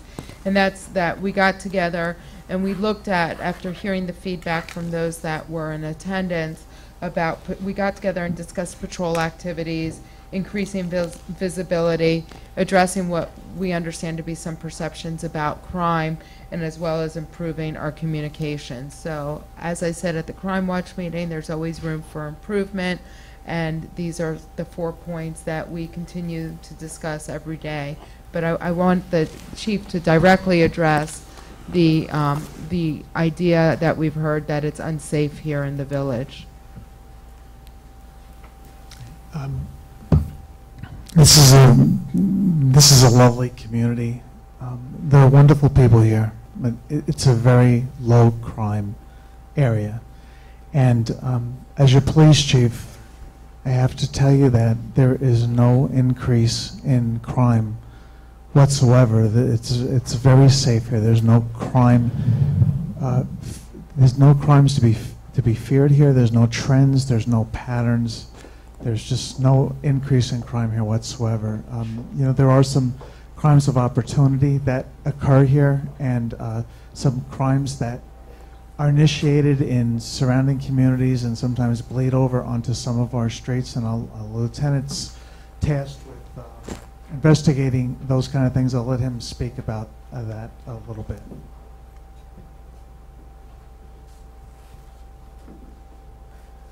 just wanted to point out that we've had approximately 10 to 12 vehicle burglaries within the last 45 days. Of those, the vast majority, if not all, were vehicles that were unlocked. I think if we all work together, the key thing here is to focus on educating. Under the direction of the chief, I've instructed some of the officers to go out and educate, make contact with the public, let them know. The key things are cars being locked. Call the police if you see anything that makes you feel uncomfortable. Let us check it out. No items in plain view. And if we work together and do these things, I think we can make a significant impact on the crime in our village. I think something the detective said, we've had 10 to 12 Correct. car burglaries out of 1,000 properties in the last 45 days. And like Commissioner Anderson just said, we are good at communicating out what's going on. So perhaps that might lend to some of the perception that there's a lot going on, because we're good about, you know, getting that information out there. We also know, if you want to speak to it, who's doing it, or we have a sense of how it's being done, the car burglaries. Well, these are individuals, all the indicators are these are just individuals that are walking by, checking door handles, doors unlocked, crime of opportunity. As a matter of fact, in one specific case recently, a resident called and the officer responded, apprehended an individual who was attempting to break into a car. Later on the next day in the morning, we received several reports of vehicle burglaries. So it's safe to assume, and during the course of my investigation, I was able to determine that these are probably all interconnected. So we ended up arresting an individual. We couldn't charge him with the other burglaries, but we charged him with the attempted burglary of that one specific vehicle. In addition to that, this individual had 2 firearms on him and another one that he discarded upon the arrival of the officer that we later discovered. So everybody seems to be doing their part, and hopefully now, going into the holiday season, we'll be able to try to diminish the likelihood of any crime. Right. Mayor? Yeah, go ahead. If you don't mind. Since we're having an outbreak on people not bothering to lock their cars, and of course it's by opportunity, can the police go, let's say, on the night shift, or just pick an area and go check to see if cars are locked? And if you find a car isn't locked, knock on their door to let the person know. It could be 2 a.m., 4 a.m. in the morning. It's immaterial, because that person is going ahead and doing something that's hurting us all. And it's making us look like we have a crime here, and we've been over and over again telling them, make sure you lock your car doors. Also lock your house door too. Commissioner, I completely agree with you. You're right on target with everything that you said there. Right now, the village manager and I and the village attorney were looking at a program, another agency. I'm sorry, I can't remember the name of the agency. It's in the Northeast. It's using to address this very problem. So we're looking to see if that's going to be legal in the state of Florida. But it's very much along those similar lines. But this issue with the cars being left open, it's a national problem. Jurisdictions around the United States are experiencing the same thing. So as bad as it is here in our village, it's not something unique to this village. It's a national problem. But because we are a little village, and because of people like Chuck Ross, we're so connected with each other, maybe we can get the message out that we really do have a responsibility to each other to lock the cars. When we lock the cars, we discourage the criminals from coming in here. We're almost helping them. We're saying, hey, we're an easy target. Come back again, please. Do you need a ride? That's sort of like the only thing we're not doing. And I completely agree, and thank you for being so far ahead of me. I've already taken looking at the feasibility of that, what I was mentioning about the police getting involved and making sure the doors are. I'm sorry, just something I wanted to have discussed with the chief in the past. When I worked in North Miami, we used to have these night watch cards. Little cards that you make them up, they can't be very expensive. Instead of having a night watch card, which we used to put on businesses, maybe we can have a card made up where We can put, you left your door unlocked, just a reminder, make sure you secure it, and the officers can do that rather than waking someone up at 3 o'clock. That's a good idea. I was just going the hard way. Let me just make one. The first action item that you all got together and spoke about was what? Patrol activity. Okay. So there's, and you don't have to get into details, but there's going to be some modifications regarding patrol activity. Increase. You know, I'm going to speak as a layman before the chief speaks as the technician. There's no science to police work. Police work, every day they're adjusting their activities based on the communications they're getting from other agencies, what the night shift is hearing from the day shifts and those type of things. So we're constantly adjusting our activities. Specific to speed control on the major thoroughfares, we are definitely, we've been doing it, but we're going to continue to do it and just find ways to be more visible while doing it. Chief, anything else? Talking about speed, just a question. Does our speed trailers record the speed of cars coming through? So let's say at the end of the day you could see what's going on? No, sir, they do not, but we have, the village manager and I have the officers do that on a regular basis. The various streets, primarily Northeast 6th, Griffin Boulevard, Northeast 10th, and Northeast 8th. Although there's often speeding on other streets, those are the sort of the most heavily traveled ones and the ones we get the most feedback from residents about. Please do something about the speed of the cars on these streets. So those are the ones that we tend to look at. So we don't have the technology to do it, but the officers are doing it themselves with their radar equipment. And I also just wanted to mention about, just to remind the commission about the speeding vehicles. Village manager and I have been sending as many officers as we can to radar school, and the cars we just purchased, we put front and rear facing radar units in those vehicles.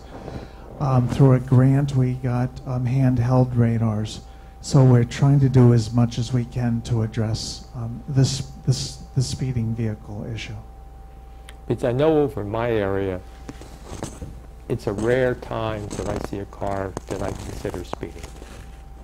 I mean, you know, it's pretty quiet as far as traffic flowing down over right around where I live. And you guys have been doing a good job. I think one issue that I see at the police department is there's a gentleman on 11th Place that has come down to see me, and he's called me a couple of times concerned about speeding vehicles, and we go over there and the vehicles are within the speed limit, you know, so it's an issue of perception.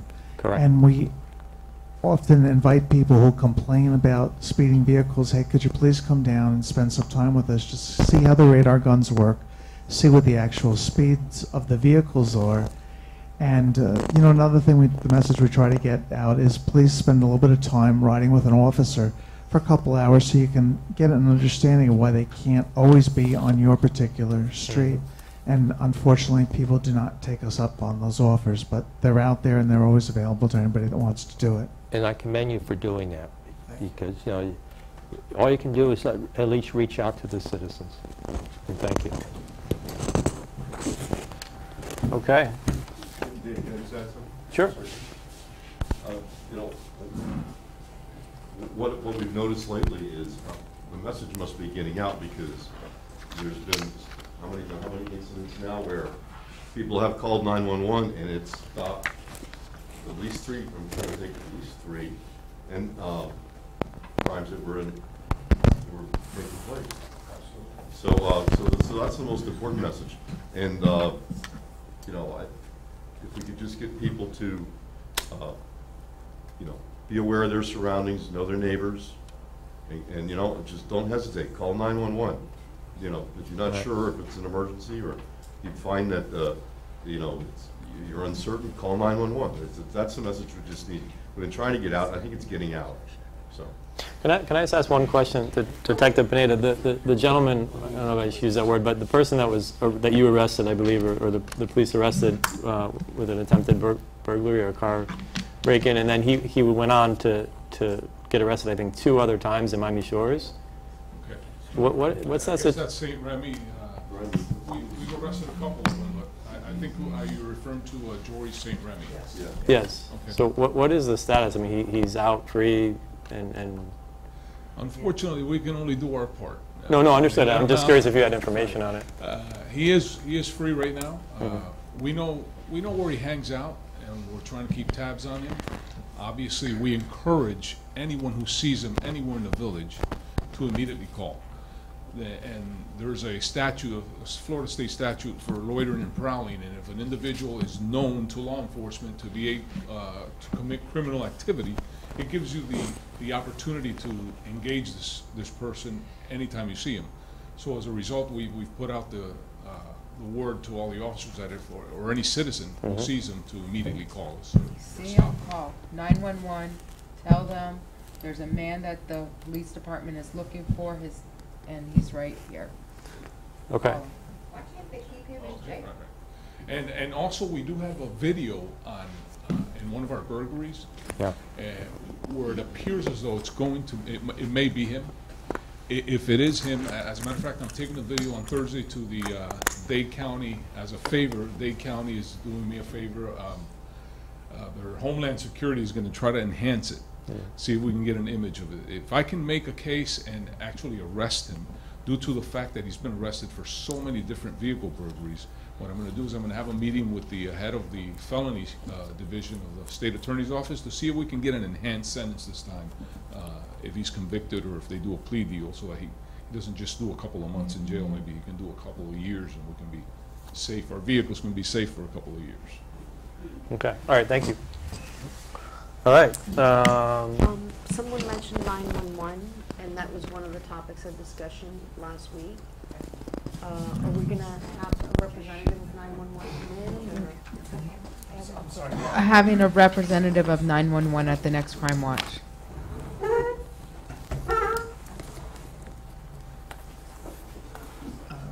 Chuck, did you say you were reaching out to Crime Watch to get a rep here for 911? Is that what you told me? No, Heidi's on? Manager, I think, right? No? We're going to... When we met, you thought it would come more effective from Crime Watch. You're right. You know what? I have a connection. Yes. That's the discussion we had. Chuck. Okay. I just want to point We're on out it. that Chuck is not on the village payroll. No, but when we met, we discussed the idea of having the 911, someone from 911 to come speak to Crime Watch, and we were kind of brainstorming how we could get them to come, and Chuck mentioned that through Carmen Caldwell, he might have a good contact. Okay. You got our guy right here. I got connections. All right. Thank you. Thank you. So, village attorney, I don't think you have anything. I have no report. Board committee reports. Anyone? Commissioner comments? Announcements, Madam Clerk. Thank you. Tomorrow, Wednesday, November 11th, all village departments are closed in observance of Veterans Day. On Thursday, November 12th is the Public Art Advisory Board at 6 p.m. On Monday, November 16th, Planning and Zoning Board at 6:30 p.m. Tuesday, November 17th is the Recreation Advisory Board at 7 p.m. Monday, November 23rd is the Special Commission meeting at 6:30 p.m. Monday, November 23rd is the Code Compliance Board Workshop at 7 p.m. Tuesday, November 24th is Parks and Parkway Advisory Board at 7 p.m. And Thursday and Friday, can't believe we're saying this, November 26th and 27th, all village departments are closed for the Thanksgiving holiday.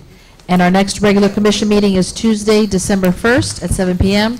And just as a reminder, if you have an agenda item that we discussed tonight, the deadline is November 18th. Okay. Wednesday. Yeah. All right. I think Next it was Wednesday. Oh yes. That's okay. Well, if it's possible, if you can keep an eye out for, we need 2 more board members on the rec board. Okay. We have 2 just, One and I don't know, sorry, one Okay. and an alternate. I always get those mixed up. All right, If we'll you do. can just keep an eye out for it. Thank you. We'll Make a do. motion to adjourn? All right.